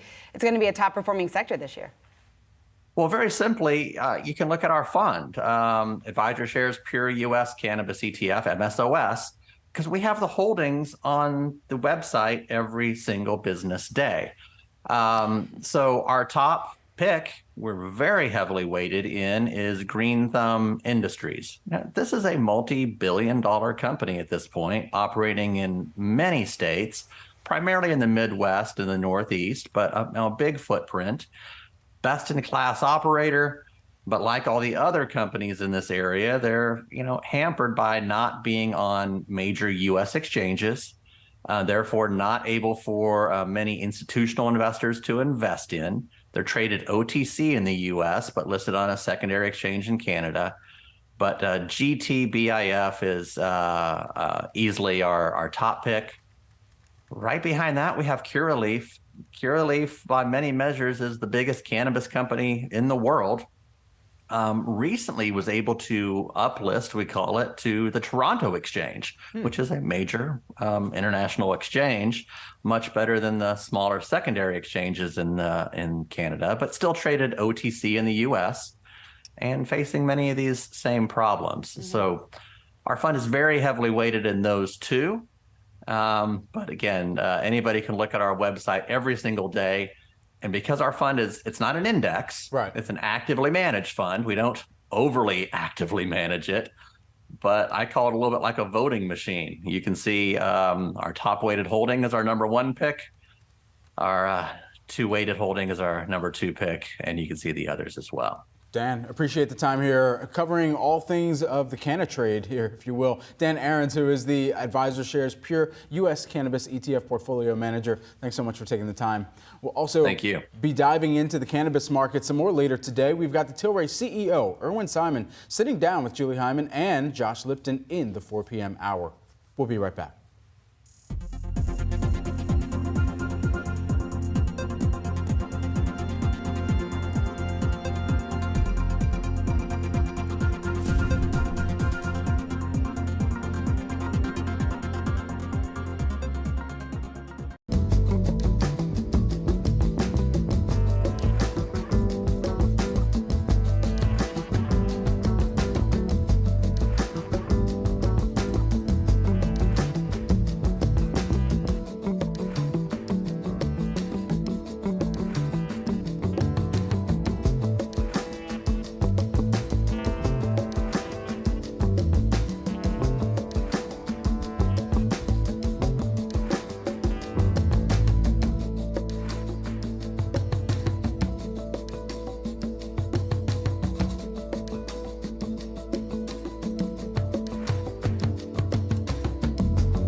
Welcome back to Yahoo Finance Live. I'm Jennifer Schonberger. The World Bank is out with a new outlook for global growth this morning. They expect global growth to slow and then for the third year in a row to 2.4%. That would be down from an estimated 2.6% from last year. As interest rates remain high around the world and central banks try to bring inflation down, those higher interest rates expected to continue filtering through to global economies, suppressing growth.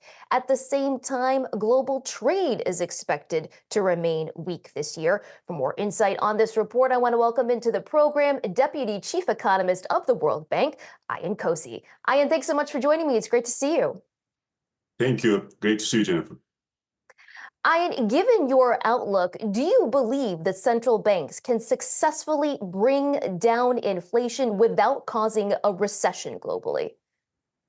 We are not expecting a recession at the global level this year, and I think that is fantastic news. When you think about what happened over the past 2 years, we had a barrage of shocks. Despite those shocks, and of course, decade-high inflation and the reaction of central banks by increasing interest rates to unprecedented levels over the past 40 years, we did not have a major financial crisis. We did not have a significant downturn. So the global economy has shown remarkable resilience. Yes, growth is slowing, but we think that in all likelihood, we will see a soft landing for the global economy.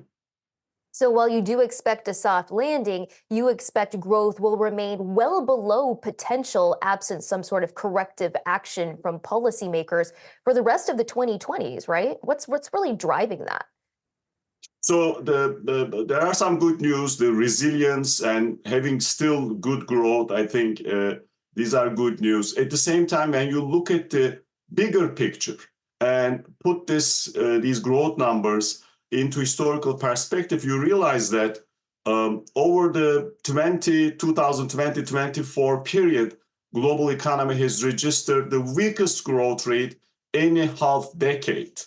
And you look at, the growth number this year around 2.4%. That's around 0.8 percentage points lower than what we had prior to the pandemic on average in 2010s. For emerging developing economies, almost 1 percentage point lower growth this year than the average of 2010s. The big challenge around the world, of course, investment remains weak. Investment growth numbers and trade remains weak. And you have way too much uncertainty between geopolitical tensions and fragmentation of trade and investment networks. All right, well, you talk about downsides to growth in this report, and chief among them is the conflict in the Middle East and the potential to push up commodity prices. So I'm wondering how that factors into the outlook for inflation and whether we could see headline inflation jet back up towards the middle of the year, and if that could seep through to already stubborn core inflation, and what could that mean for global interest rates? So we are obviously worried about geopolitical tensions. That is number one in our risk matrix. When we think about all the downside risks, we used to focus on, financial stress because of high interest rates. Now, given the kind of the war, Russian invasion of Ukraine, and then now the conflict in the Middle East, and the other geopolitical tensions associated with trade, fragmentation, the fragmentation of investment networks, we are focusing on geopolitical tensions. In the context of escalation of conflicts in the Middle East or Eastern Europe, obviously we worry about the possible increase in energy prices and the impact on inflation. First, headline inflation, and through second round effects, core inflation as well. Having said that, our baseline implies inflation will continue coming down, not to the levels I think central banks are going to be comfortable with. We will still have a number of countries having inflation rates by the end of this year above their targets. But we are optimistic about the direction of inflation, and bearing these downside risks, we see that inflation will continue coming down. All right, well, given your outlook for inflation, specifically focusing here in the U.S., curious whether you think the U.S. Federal Reserve's policy prescription for this year, the median projecting now 3 rate cuts, is the right one. Federal Reserve has managed the tightening cycle very well so far. There was a little bit of delay at the beginning, but since then, they have been quite aggressive in terms of increasing interest rates and sending the type of messages necessary to guide the financial markets. Going forward, they are still going to look at the incoming data, adjust the policy, and obviously inflation peaked. The big challenge is to, how they are going to manage this persistency we see in core inflation.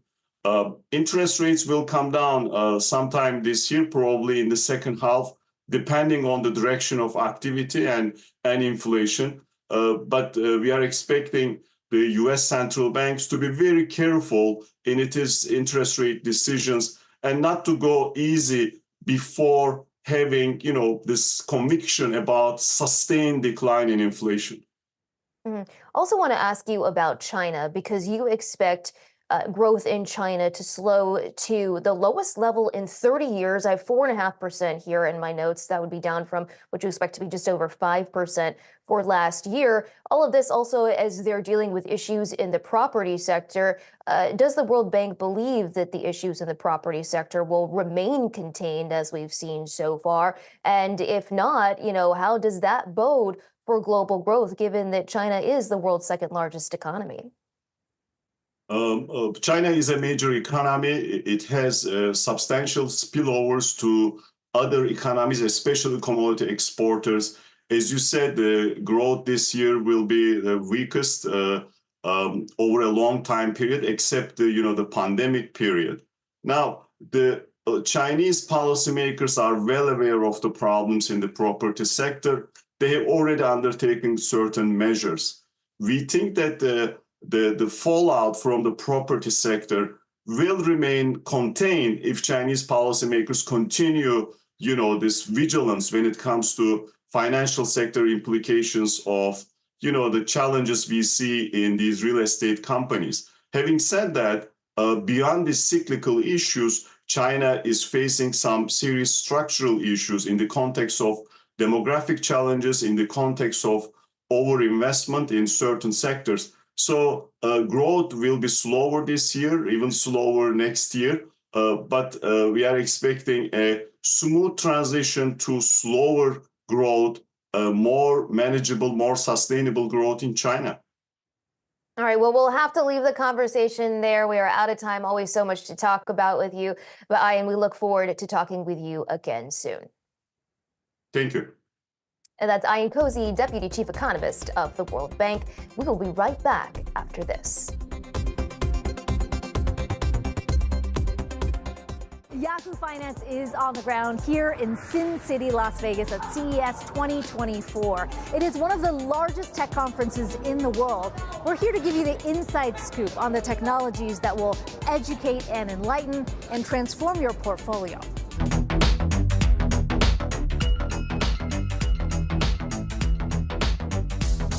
He's able to type, right, just by looking. Exactly. Can we have him spell Yahoo Finance? Sure.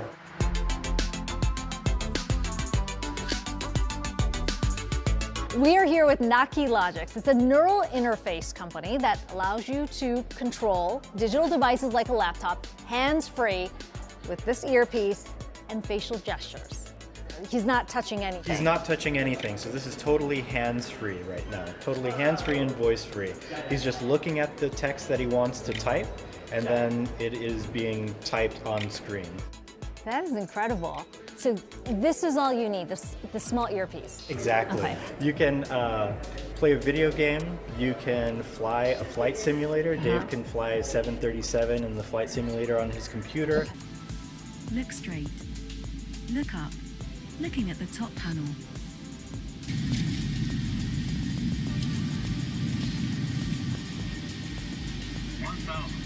Sync rate. Pull up. Pull up. Pull up. Pull up. I'm confident if we could fly a 737 with nothing but an earbud, you can control anything and everything. And is that not the goal of implants? Well, but then you don't need to implant the chip. There you have it. That's why we're here at CES. I'm not against brain implants. It's very important to know because I think brain implants are very, very important for certain aspects of society. Those who are truly locked in, those who have severe neurological disorders, where technology like Naki may not be a fit. But for somebody who you want to consider a typical quadriplegic and healthier from that level, up to and including healthy, able-bodied people like us. Yeah. This is the ability to almost telepathically, hands-free, voice-free, and screen-free control everything with nothing but a wearable.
Welcome back to Yahoo Finance Live. I'm senior health reporter Anjali Khemlani, and I'm here at the JP Morgan Healthcare Conference in San Francisco. And joining me now to discuss a lot of interesting things is the Roche CEO of Pharmaceuticals, Teresa Graham. Teresa, thank you so much for joining us today. Thank you so much for having me. It's so great to see you in person. Yeah. So, GLP-1s, I have to start there. We know that is the topic du jour. Everyone's focused on it, among some other things.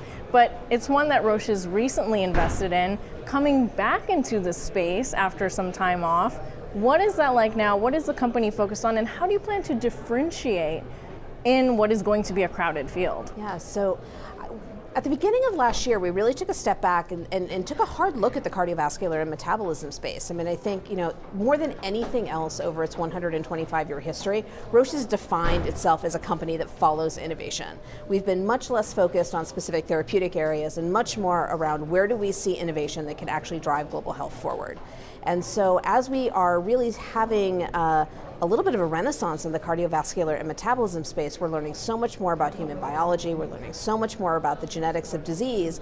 It really seemed to us the right time to sort of take another look about how we expand our footprint in the cardiovascular and metabolism space. So obviously our first move was the partnership that we did with Alnylam early in the year with zilebesiran around hypertension. But clearly as we were thinking about where did we want to go in cardiovascular, an incretin just makes a lot of sense as a backbone for many other things that could potentially be possible. And so, we really put our heads together and said, okay, what's the kind of company that we want? We want somebody with a clinic-ready asset. We want someone that's got something that's differentiated. We'd love someone with a pipeline. We'd love someone that has some really solid research experience in this space. And we didn't have to look very far. We just had to look across the bridge into Berkeley to find Carmot and realize that it was really exactly the kind of company that we were looking for. And so I think, between the lead asset, CT-388, which, as you mentioned, is a dual antagonist, and we really do believe has the opportunity to be a best-in-class drug. We also believe that there's a lot resident in the Carmot acquisition that could actually be really useful as we think about where incretins might have applicability outside of obesity and weight loss. Yeah, that was going to be my follow-up, which is there's clearly that movement, right? You have to be able to differentiate yourself against the current duopoly because they've got that base market on lock. So in addition to coming out with sort of a monotherapy for obesity, what else do you think is the potential? Where else do you see opportunity for Roche? So maybe let's just start with the obesity market itself, because I think we get that question a lot, right? Like, how are you going to differentiate in the space? I mean, first of all, let's just sort of remember that in the next couple of years, we expect something like 4 billion people around the world to be obese. It's half the world's population. I think conservatively, many analysts estimate that this is something like a $100 billion market. So I think clearly there's going to be opportunity for multiple players to be in this space. And we do think that the profile of CT-388 is such that it could actually be a best in disease, that it could be more tolerable, that it may be able to be more efficacious, and that it could just be a great second generation molecule. But then I think there's emerging science in this area that particularly in certain neurological diseases, it seems like incretins might have scientific applicability. And so I think that's really the next stage for us as we think about the deal closing and we really start digging into the biology and where we might go from here. I mean, I think there is potential that we could see this particular pathway be relevant in more than just obesity. We're at one of the biggest deal-making conferences that the industry looks forward to. It's been kind of a slow one this year, but it's not for lack of trying. There have been deals pre-JPM, Roche on the list of that. I wonder, what do you think is an area that you can focus on? What are some kinds of acquisitions you're looking to make or partnerships you're looking at right now, considering you're one of the companies that really has the capacity to do so? Yeah. So I think last year we did about 73 deals across our late and early stage. It's about the same number of deals that we typically do. I think what was different for us last year is we did a little bit more in the later stage. I think we will continue to look across the entire spectrum of therapies or therapeutic areas to really think about where is there groundbreaking science. And I think this is actually one of the things that's the coolest for me about working at a company like Roche is that we're, while we have leadership in oncology and neuroscience and ophthalmology, and we're making some really significant investments in cardiovascular and metabolism, We also are in immunology, obviously with the Telavant deal that we did last year as well. I think we really are singularly focused on just finding those therapies that can materially change the standard of care for diseases with high unmet need. So, where are we focused? I think we're focused anywhere where we believe that there is breakthrough science out there. And we are really committed to making sure that we maintain the financial flexibility that when we see that great science, whether it's late stage, early stage, or preclinical, that we can really jump on it. So basically, the doors are open. Do you hear that, guys? Teresa Graham, Roche CEO of Pharmaceuticals, thank you so much. Thank you so much for having me. It was a real pleasure. Don't go anywhere. Yahoo Finance Live will be right back.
Starbucks is accelerating its growth in India. The coffee chain planning to operate 1,000 stores by 2028, which is the equivalent of opening one new location every 3 days for the next 4 years in the country. During a visit this week, the Starbucks CEO saying India has become one of Starbucks' fastest growing markets in the world here.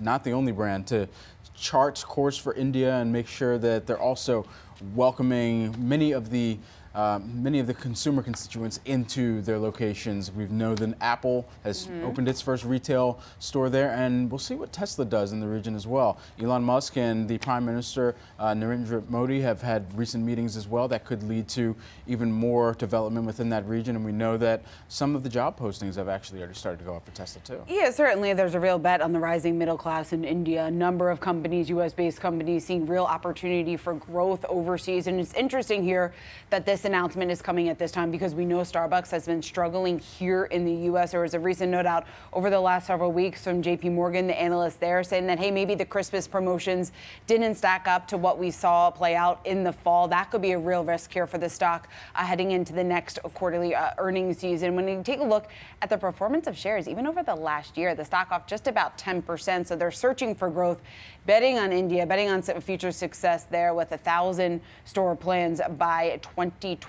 So we'll see whether or not it really drives their business going forward. But again, shares have been under pressure, and you can see it on that chart right there, the 3-month chart really falling since end of November into the start of January. A big tea culture. We were talking about that before, so we'll see how many of those consumers change their taste profiles as well. I don't know, maybe some of the The unicorn frappuccinos could do well over there. I don't know. We'll see what they test. I don't know. around Starbucks with. is confident, though, that they're going to be able to convert a lot of those tea drinkers to coffee drinkers. So we'll see whether or not they are successful. All right, let's do one look at the markets here before we let you go. 90 minutes into the trading day, you're still looking at losses across the board. The Dow off about 0.8%. Nasdaq giving back some of the gains that we saw yesterday, off just about 0.4%. Rochelle Akufo has you for the next hour. We'll see you tomorrow.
Welcome to Yahoo Finance Live. It's 11 a.m. on the East Coast, 8 a.m. on the West. I'm Rochelle Akufo. Here's a look at what I'm watching this morning. Boeing in the spotlight again this morning after United Airlines found more loose parts in some of its 737 MAX 9 jets. What this means for Boeing's battle with Airbus this hour. And Samsung seeing a 35% plunge in profit. Could this be a warning for US companies? We'll discuss. Plus, a new rule from the Biden administration that could change the gig economy. We'll speak with an expert coming up this hour. But first, let's take a look at how the major indices are faring so far this morning. As you can see, they're still red across the board. That Boeing story still weighing on the Dow this morning, down more than 270 points on the day, about 0.7%. Looking at the S&P 500, also under pressure there, down about 0.5%. We're seeing healthcare, the only sector in the green so far this morning, and also seeing the Mag 7 split down the middle as we look at the tech-heavy Nasdaq. We're seeing Apple, Tesla, Meta, and Microsoft under pressure. As you can see there, those that's at least faring a little better than its counterparts, down though 58 points or about 0.4%. Let's also check in on the Treasury market as well as we continue to see this volatility to kick off the new year. We're looking at the yields on the 5-year, currently up about 0.5%, the 10-year up about 0.4% on the day, above that 4 mark, and looking at the longest term 30-year yields, that's up ever so slightly, just about 0.2% on the day. Well, it's been a difficult start to 2024 for Boeing after ending 2023 warning its customers about possible loose bolts on its aircraft. One of its 737 MAX 9 jets had its door plug blow out at 16,000 feet during that Alaska Airlines flight on Friday night. So could this be an opportunity for Boeing's competitor Airbus? Our very own Brad Smith is here to break all of this down. Hey, Brad. Hey, good morning, Rochelle. Yeah, you set it up perfectly there. And as we're continuing to keep a close eye on Boeing shares, investors have a few things to consider right now. Number one, what will this do in terms of some of the airlines who have orders in with Boeing for the 737 MAX 9 that are either en route for delivery and need to be inspected further, or they already have them in their fleet and need to be inspected and are grounded for the time being? And then how does this impact the overall shift in share, perhaps between Airbus and Boeing, being that they are essentially the lion's share, the two major lion's share holders of that large plane order and manufacturing process. So ultimately here at the end of the day, we were taking a look at Boeing shares. They are lower right now, and over the past 5 days, losing about 10%. One of the things that jumped up during our discussion with Steve Trent of Citi, who looks across this entire industry, and his analysis that came forward this morning, he said he thinks it's hard to say whether or not this is going to affect some of the airlines that have purchase orders in where they've got a guaranteed amount that they will purchase, but then they will also have an amount that is an option on the other side of the agreement that they can choose to exercise or not. That the issue that they need to consider, that he so aptly notes, it doesn't seem like, as of right now, you're going to see a concerted move because there have been so many delays in equipment over the last couple of years, and it doesn't seem like that's going to ease anytime soon. But certainly if we have one or two airlines somewhere that don't want to accelerate their deliveries, it could create room in the sky for someone else to accelerate, namely Airbus here. So you're taking a look at United Airlines and Alaska. Those have been two of the impacted airline operators. And notably going forward from this point, I think investors are going to be paying close attention to what the company says in the wake of this, leading up to the January 31st earnings call, because that's where we're going to get even more detail around how this may have impacted or how this impacts even the forecasts for the company going forward. Rochelle? Indeed, we'll be tracking that disruption. Of course, the extra cost that you have to factor in for training, updating the manuals and things like that. So we'll be looking for that on the earnings call. Thank you, as always, our very own Brad Smith. Thanks. Well, looking at stocks retreating once again this morning after bouncing back briefly on Monday. Major indices starting off 2024 with the worst open to a year since 2016. But will it be sunny skies from here, or will markets be rockier than expected in 2024? Joining me now is Liz Ann Saunders, Charles Schwab Chief Investment Strategist. So Liz, is there good news to be found at this point? Is it too early to say just how much volatility we'll continue to see from here? I think it is obviously too early to tell. We're only at the very beginning of January here. But last year, of course, had a characteristic of extremely low volatility, at least on the equity side of the equation, whereas on the bond market side, that's where you saw the most rampant volatility. And I still think that there's connectivity here with the bond market, particularly yields and stocks. We've moved back into this inverse correlation between yields and stocks. And I think at least through the point where the Fed doesn't just talk about pivoting, but they actually pivot to a cutting cycle, I think yields, for the most part, will remain in the driver's seat for stocks this year.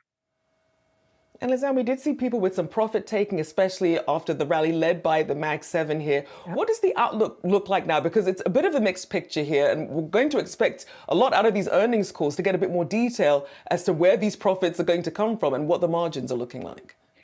Yeah, I mean, there was no doubt that many of those names, the Magnificent Seven, were a bit stretched, overbought in technical terms. The concentration problem was fairly acute, and I think that's why you saw profit taking concentrated in those areas come in at the start of the year. Really began at the very end of last year, and you have seen significant improvement in relative terms by equal weight versus cap weight, and I think that will be a characteristic of 2024. Not every day, not every week. Yesterday, you saw a big move back up in those names, and it just shows you if there's good news. Yesterday was the case of some good news out of NVIDIA, that there's still interest in those areas, but then you had multiple downgrades by a couple different Wall Street firms among the Magnificent Seven. And it also shows you that there's quick profit taking that kicks in. So I do think it's a year that active management is on a more level playing field with passive, and that equal weight will probably in general do better. That said,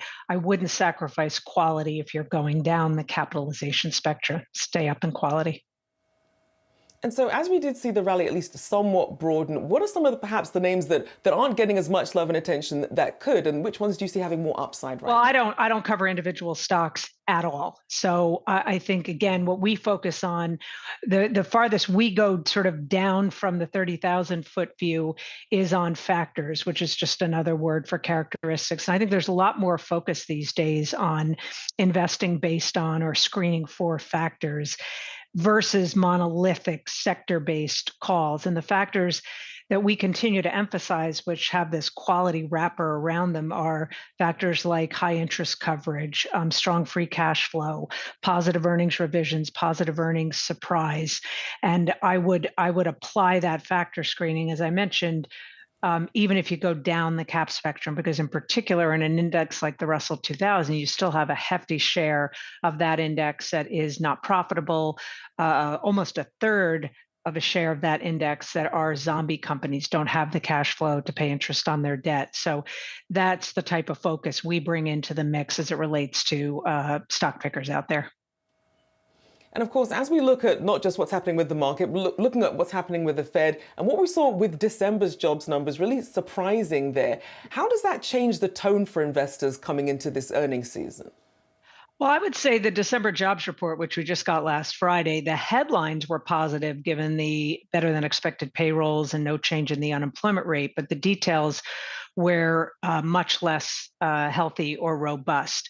You had the Bureau of Labor Statistics, they do a business birth and death adjustment every month, and that flattered the payrolls number by more than 100,000. Weather was also somewhat flattering. And the household survey, from which the unemployment rate is calculated, that saw a decline of 683,000 jobs. You also had a decline in the labor force to a similar degree, which is why the unemployment rate stayed the same. That's sort of the bad reason or the wrong reason for an unemployment rate not going up. But the wage number had ticked up. And I think that was probably the one piece of the December jobs report that added some cloudiness to the Fed outlook. We even prior to the December jobs report, we felt that an expectation of 5 or 6 rate cuts this year, starting as soon as March, was a little aggressive, and that what the Fed is probably going to key off of when they decide to actually start cutting is not just disinflation continuing,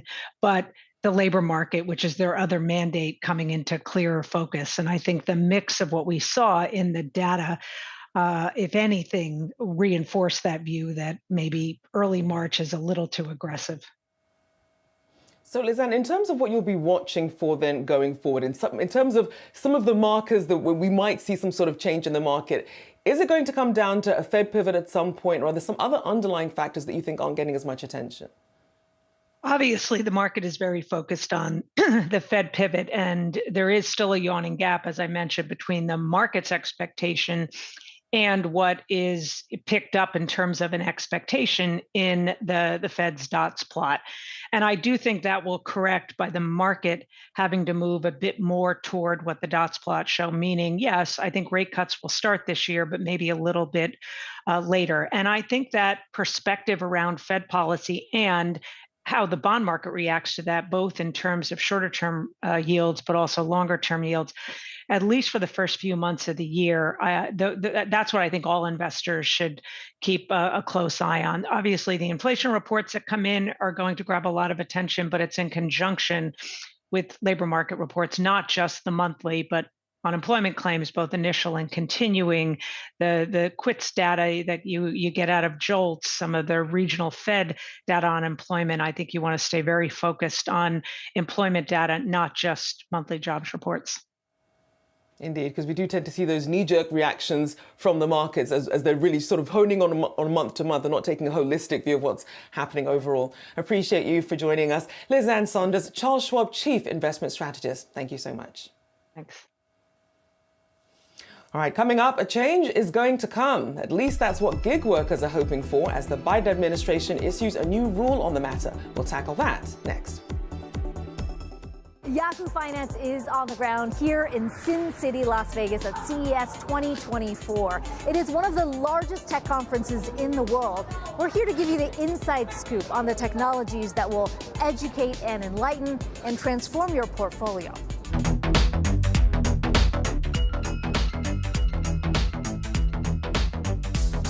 He's able to type, right? Just by looking. Exactly. Can we have him spell Yahoo Finance? Sure.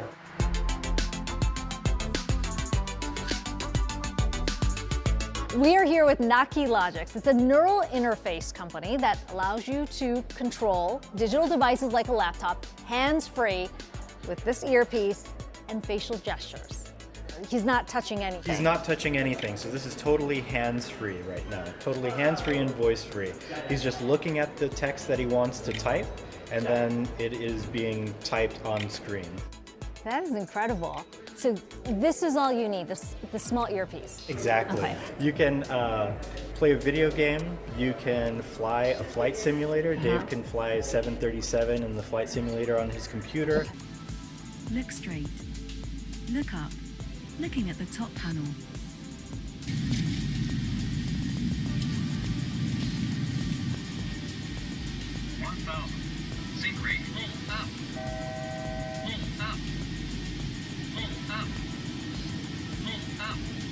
I'm confident if we could fly a 737 with nothing but an earbud, you can control anything and everything. And is that not the goal of implants? Well, but then you don't need to implant the chip. There you have it. That's why we're here at CES. I'm not against brain implants. It's very important to know because I think brain implants are very, very important for certain aspects of society. Those who are truly locked in, those who have severe neurological disorders, where technology like Naki may not be a fit. But for somebody who you want to consider a typical quadriplegic and healthier from that level, up to and including healthy, able-bodied people like us. This is the ability to almost telepathically, hands-free, voice-free, and screen-free control everything with nothing but a wearable.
Change is coming for millions of gig workers who could qualify under a new Biden administration rule, making it harder for companies to classify workers as independent contractors instead of employees. Now, that goes into effect in March.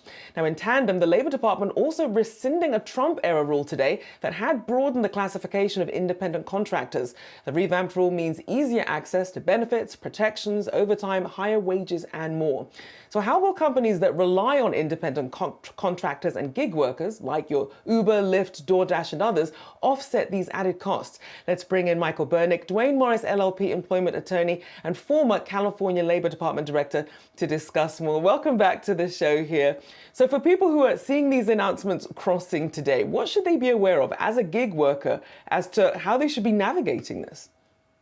Well, as you say, Rochelle, it is a process that'll take some time. First, it doesn't eliminate the gig economy. It merely changes the rules on how do you classify between gig economy workers and employees. And we've had this in California. We went through a similar process in California in 2019 with the passage of AB 5 that made it more difficult in our state to classify workers as independent contractors. So we have some experience, and what we find out is one that it's a company by company process. So it's not as if a whole category of independent contractors or app workers are changed. It's company by company. It takes time. And of course, the gig economy, an estimated 57 million workers, is so diverse. We often think of it in terms of the app-based workers, but they're a very small part of the independent contractors and this gig economy. So it'll take some time to play out, but you're right, it is a major change, and we've seen that in California. And so obviously there was some pushback from some employers, even when the draft rule was first announced back in 2022, saying, look, we can't afford these added costs for these extra benefits. How did that play out in California? Well, we have seen a diversity of responses. In some cases, workers have been moved from independent contractors or gig economy workers into employee status.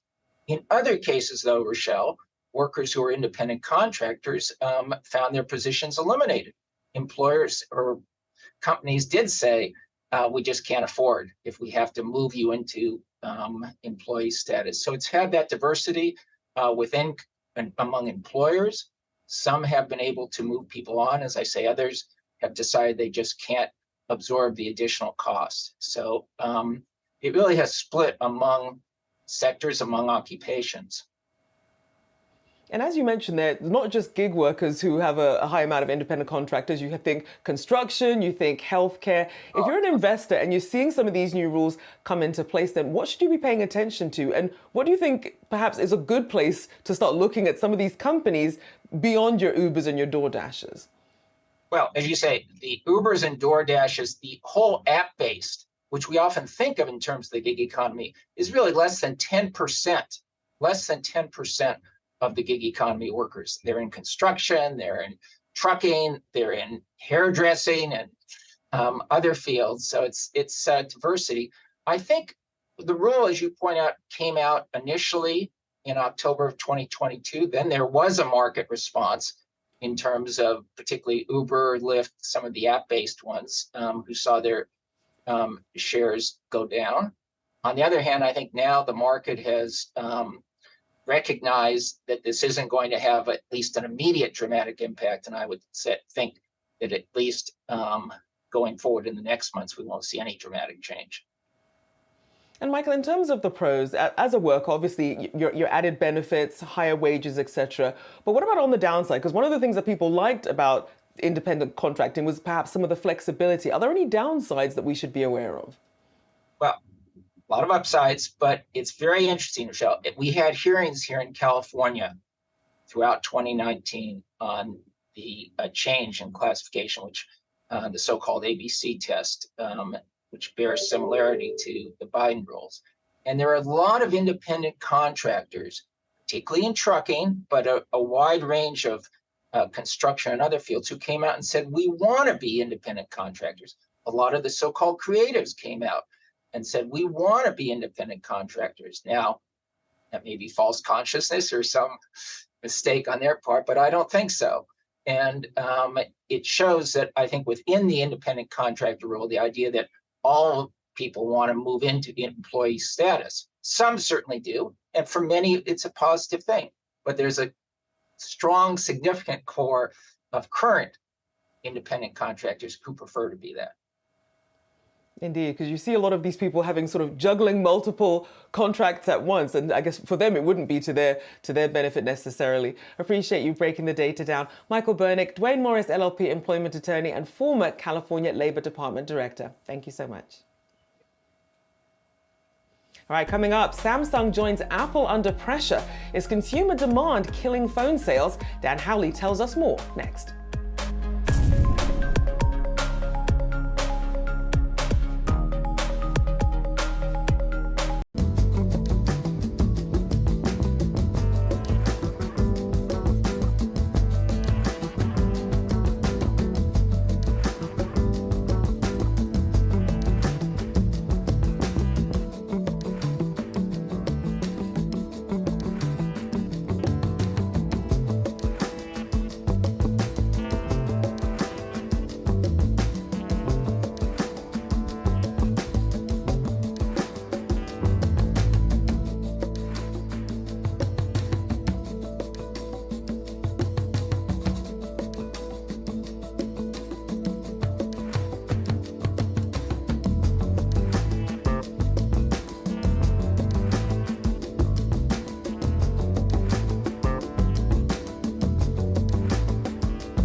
Samsung Electronics cautioning investors on its earnings for the fourth quarter of 2023. The company expecting consolidated operating profit to slide 35% amid sluggish consumer demand. Here with more on this and what this could mean for U.S. companies, let's get to Yahoo Finance's Dan Howley. So Dan, give us the lay of the land here. Yeah, Rochelle, they're saying that operating profit here is going to be 2.8 trillion won, consolidated sales of 67 trillion won. And, this is obviously declined from the prior year. And what this means essentially, it has a lot to do with the chip sales as well as memory. Memory can be incredibly profitable, but it's also incredibly volatile. And so that's one of the issues that Samsung and other memory makers generally run into. Now, so what this means for other companies is we're likely going to not see a massive, or potentially could not see the massive recovery we were expecting to see in the PC space or in the smartphone space. That's where a lot of this kind of memory falls into. And so that really has a reflection on the broader electronics market, consumer electronics market overall. So when you look at a report like this, a guidance rather like this, we're still waiting for the full report. That's around when you'll start to see bubblings up of, okay, there's not going to be this great performance out of general consumer spending on different products. So, anecdotally, we've heard, rumblings about Apple and its iPhone sales in China. Obviously, they haven't reported anything from the quarter. We're also expecting to see potentially a slowdown throughout the year for them, or perhaps sales not as great as they could have been based on recent analyst notes. So this really kind of is a downer when it comes to the overall kind of consumer electronic industry, just because they've really been looking for a rebound, and this isn't the news that they want to get.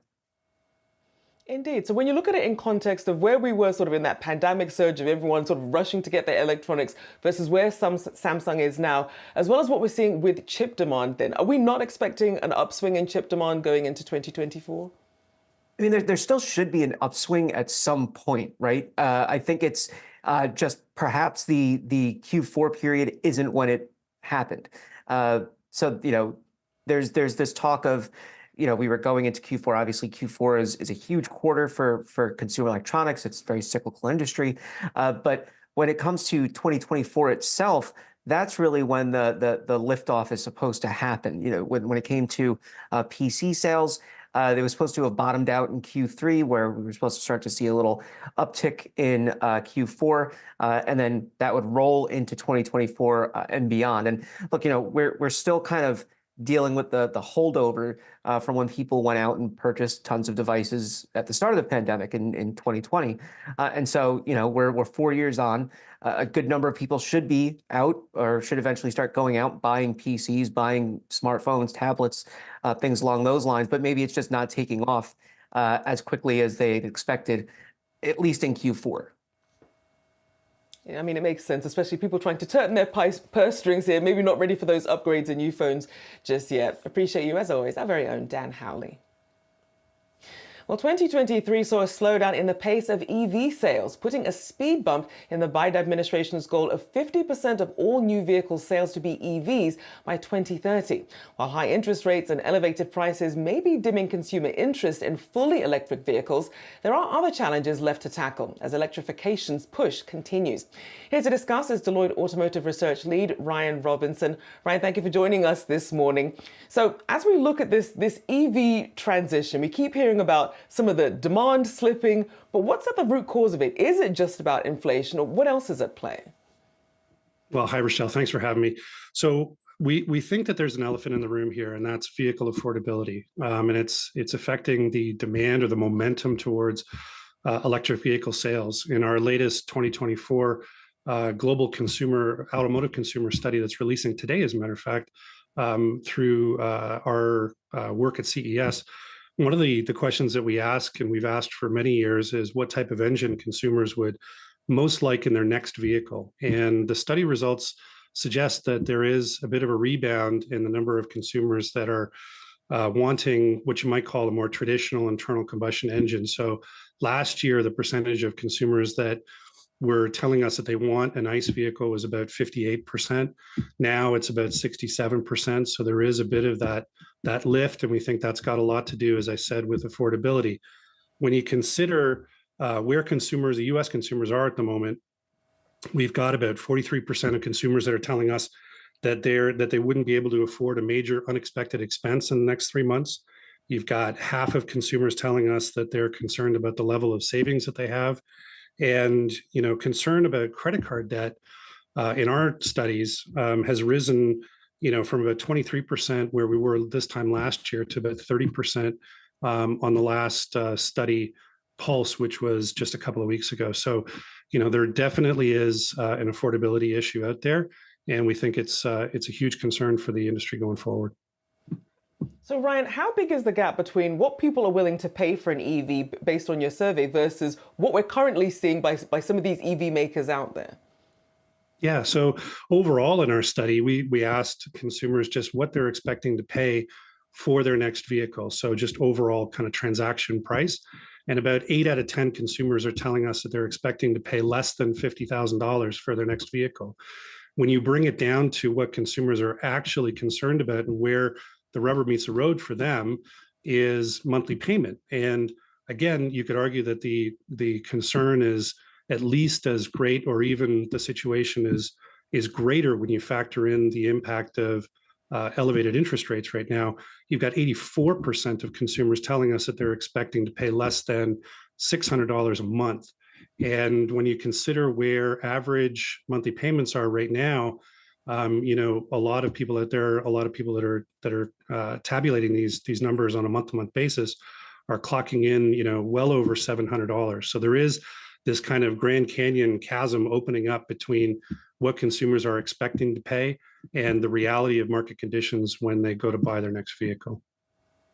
And are you finding that's the same situation with hybrids and ICE vehicles as well, or is it really a sort of more of a distortion when it comes to EVs? There's definitely a distortion when it comes to EVs in particular. There is obviously some concern around the premium that manufacturers are expecting consumers to pay for the added technology in a hybrid vehicle. But when you look at our study results, the level of interest that consumers are telling us they have in hybrids easily outpaces full battery electric vehicles, and has done for many years that we've been asking this question in our study. So hybrids are definitely, we think, part of the solution along the road to electrification. There are many ways that we think the industry can come good on some of the goals for decarbonization that have been set. And hybrid vehicles and technology definitely have a place in that solution set. So Ryan, I mean, even looking at your survey, the number of people who said they would even switch brands in the efforts of trying something new on top of it being an EV, well, how does that measure up then with the policy? The Biden administration trying to push for more people to get in these EVs, to get more manufacturers to create them. But then, as you mentioned, that chasm there between affordability and people who, if you can't afford, one emergency expense, buying an EV isn't going to be top of your list. What should policymakers be doing to rethink this? Well, definitely. We think it's a conversation that doesn't just involve policymakers. It is a collaborative conversation that has to happen or continue to happen between, the different levels of government and the automakers and all of the other stakeholders that are involved in that process of the journey towards electrification.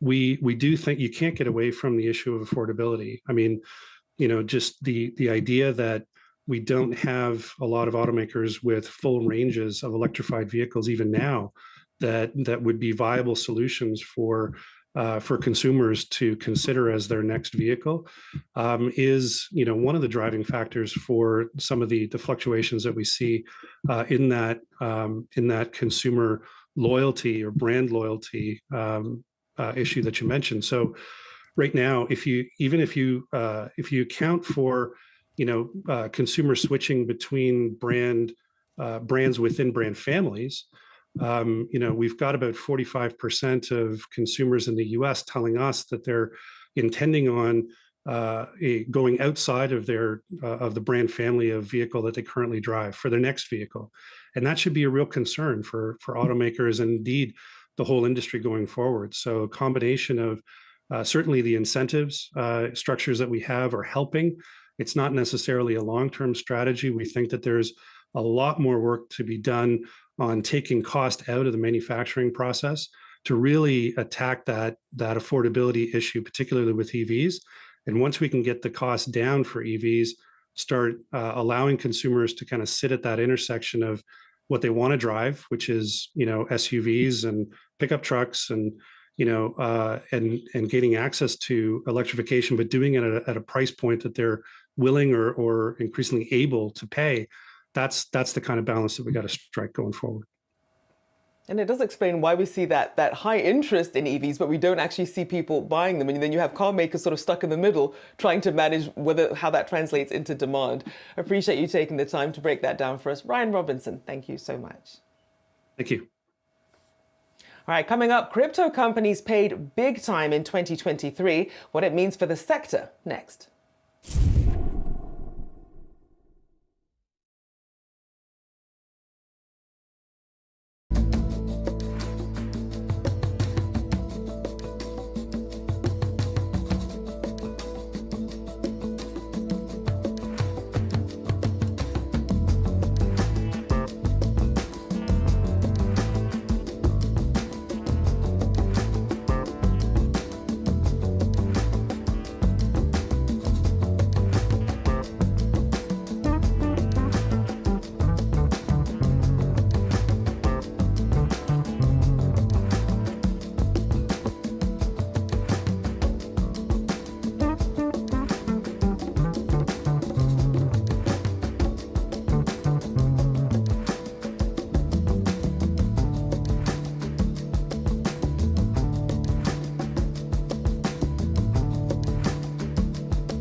Global authorities cracking down on illicit money flows in 2023, and crypto and fintech companies are paying the price. The groups were fined $5.8 billion for failing to curb money laundering and other financial crimes. That's more than the entire financial system last year, according to a new report by the Financial Times. To break this down for us, Yahoo Finance reporter David Hollerith is here. So David, dig into this for us, because usually the argument is, you know, illicit funding could come from anywhere, whether it's crypto or traditional cash. Yeah, Rochelle. So by the FT's tally, crypto firms and other fintechs were fined 6 times as much as traditional financial institutions in 2023 for not having adequate anti-money laundering and sanctions checks in place. Now, one thing I would point out is this is a huge difference in past years, especially given the relative size of how much assets financial institutions have compared to all the assets in the crypto market. I will point out, though, that this is only about anti-money laundering and sanctions violations. So there's a whole other gamut of fines that banks, for example, are paying, did pay in 2023 that aren't included. I briefly checked out those numbers, and it's actually still below this. The most obvious takeaway for last year in terms of the crypto market or crypto firms and fintechs was this $4.3 billion fine paid by Binance, the world's largest crypto exchange. That was obviously a big part of the total. And that was after a multi-year investigation that U.S. authorities had been leading into that firm's compliance. And this is typically how the numbers work per year when you're looking at these kinds of fines, is that it's normally 1 or 2 large investigations that lead to such large fines. That being said, you know, the puts and takes here, obviously there's a huge divergence about what would be expected per assets. You know, I would just point out that the financial institutions, traditional finance as we know it, is much more heavily regulated. In banks, many regulators practically live at the banks, and they have much firmer controls in place. They also, the banks, which make up a good portion of these firms, also have to follow much stricter laws, such as the Bank Secrecy Act. That being said, also too, just the maturity of the crypto industry is so young. That's another thing to take away. But growth also plays a role. So we'll also want to pay attention to that this year going forward. Rochelle? Indeed, appreciate you. Thank you for joining us, Yahoo Finance reporter David Hollerith. Well, a NerdWallet report out just this morning found that over 1/3 of people think they'll be in credit card debt forever. This as U.S. consumer debt jumped nearly $24 billion in November. That's according to a report by the Fed this week. Well, let's take a deeper dive into what's happening with credit card debt with Sarah Ratner, NerdWallet credit cards expert and writer. Thank you for joining me this morning. Very disheartening to imagine that 1/3 of people think they're going to be in debt forever. But break down the types of debt that we're talking about here. So we covered not just credit card debt, but also other forms of borrowing like mortgages, student loans, and auto loans. And so with that in mind, then, which is the sort of debt that's really been plaguing people? When we look at that sort of $1 trillion balance sheet of credit card debt that people have, it's not just how much they have, but how long they're also having it. So break that down for us and what came out of the study that surprised you. Right. So what surprised me really was that credit card debt is up 16%. And that's at a time where interest rates are very high, an average of just over 22%. Compare that to 2 years ago when credit card interest rates were around 17% on average. That's a lot of extra money that consumers are paying into those interest payments. And so how much of that is just down to what we've seen with high interest rates and the Fed versus something that's really been building up over time and how people have been managing their savings? It's been tough over time for a lot of Americans because incomes are just not keeping up with the cost of goods. Costs of goods have gone up to 20%. Incomes are just up only 12%. That's since 2019. So the last couple of years, people just haven't been able to keep up. And the rate at which indebted Americans are able to pay off their debt, how much has that changed because of high interest rates? It is harder to keep up with debt payments. And so consumers are, like you cited the stat early on in this segment, that many consumers feel that they will be in debt forever. And so those interest payments just become another line item on the household budget that'll just stick around, much like utility payments or rent. And so that does create a hardship where money is going into interest instead of into something else that would benefit each consumer. So Sarah, is it mostly an income problem or is it a spending problem when we think about how people are managing debt right now? So income is part of it, of course, and that is combined with the increasing costs of the goods that we need to buy. A lot of times credit card debt is imagined as the result of frivolous spending, but we've actually found that many Americans take on debt just trying to afford the necessities and just trying to make ends meet. And so it's not necessarily frivolous spending, it's spending on things like food and transportation, housing, and medical costs. So when you think of things like buy now, pay later, how much does that concern you into how people are spending? Because it used to be people would think it would be big ticket items, but more and more we're seeing people also spending it on the essentials. What does that mean? Because that isn't something that shows up on your credit score or your credit report until you default on it. How should we be viewing how buy now, pay later is being used and the types of purchases that people are making with it? Buy now, pay later can be a helpful tool, like you said, for those major purchases. If you have to unexpectedly buy a new appliance for your home, something like that. It's a way to spread out the pain of those payments and line them up with a few of your paychecks instead of just one fell swoop. So it can be helpful, but it's also something to be cautious about because you can enter into multiple buy now, pay later installment plans around the same time. And that's money that's deducted from your bank account. So if you have multiple plans going on at once and you've got other bills to pay, you might get in over your head really quickly. So Sarah, for a lot of people, a lot of the data showing the consumer is still resilient. How resilient would you say they really are based on some of the debt that's still on their balance sheets right now? Obviously, debt is very stressful. We found that Americans with credit card debt, 50% of them roughly, are stressed out about that debt. But that stress could be a motivating factor in finding ways to pay down that debt as quickly as your budget allows.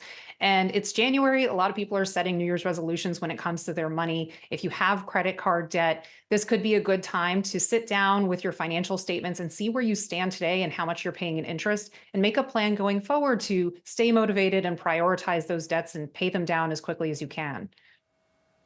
Indeed. Certainly not the time to stick your head in the sand. Have to face the music, indeed. Appreciate you joining us, Sarah Ratner, NerdWallet credit cards expert and writer. Thank you so much. Thank you. All right, all your markets action ahead. Stay tuned. You're watching Yahoo Finance.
One of the big debates on Wall Street, timing of a Fed rate cut, is driving market action this year.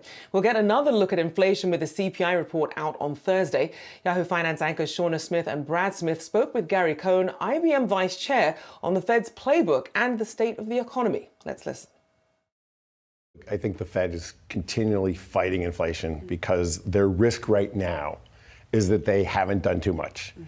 Like if they sit there and they look at the risk reward scenarios in that Fed meeting, they say, look, our biggest risk at this point, having been a little bit late to trying to tame inflation, is that we back off too early. So I think that, in my opinion, people misread the last news conference and they said, okay, the Fed is completely done. They're done fighting inflation. I don't think they're completely done fighting inflation. I think the Fed believes that they've done enough, but they've left themselves optionality to stay this course longer if they need to stay. And I don't mean staying the course as raising rates. Staying the course may be staying at these restrictive rates for a longer period of time than I think the market has priced in at this point. And the market right now at the March meeting, it sounds like, is looking for a cut. The first of the year, the first that we have seen since the Fed really began and had moved off of the transitory word even. So all of this considered, what grade would you give the Fed and FOMC Chair Jay Powell in how they were even able to tame and perhaps even get to that 2% target? Look, I think the Fed, once they started getting involved in fighting inflation and they got off the transitory stance, and look, it was hard. We came out of a very unique circumstance of COVID and a supply chain that didn't work. And there was a potential thought that it was very transitory. And once the Fed moved off the transitory position into realizing, look, we've got a real problem here with inflation, they did move very quickly. You saw them go from 25 basis point increases to 50 basis point increases very quickly. So they did do a good job trying to catch up with the inflationary pressures in the economy. Now they've got themselves to a restrictive rate. The question is now, how long do we need to stay at a restrictive rate? Will this continue to be a restrictive rate? I think most of us believe this is a restrictive rate, but the economy continues to grow. Most people believe that the only way to stop inflation is to tamp down employment and create more unemployment. So far, we've not seen that. We've sort of had a de-inflationary economy, but strong employment, which those historically have not gone together. Now, that said, we've seen a lot of things historically that have not gone together. Is that going to continue, though, to be the case? I think is the big question right now. If we are going to be able to avoid a recession, if, like you said, maybe the Fed needs to keep rates at a more restrictive level than maybe the market is at least pricing in right now. The employment picture is softening. But remember, it's softening from very, very, very strong levels. So if you look at the JOLTS data, or even if you look at the unemployment data, and then you have to look at the revisions to unemployment, there's some softening in there. We see in the JOLTS data, and the thing that I look at in the JOLTS data is you look at quits. Quits to me is a very important number. People quit their job when they know they can get a better job that pays them more. The quit rate has come down quite dramatically in the JOLTS data. So people are no longer confident that I can leave my job and get a higher paying job. We've seen the amount of job openings come down in the United States. That said, there are still more job openings in the United States than there are unemployed people. So we're still in a quite accommodative situation from a labor market.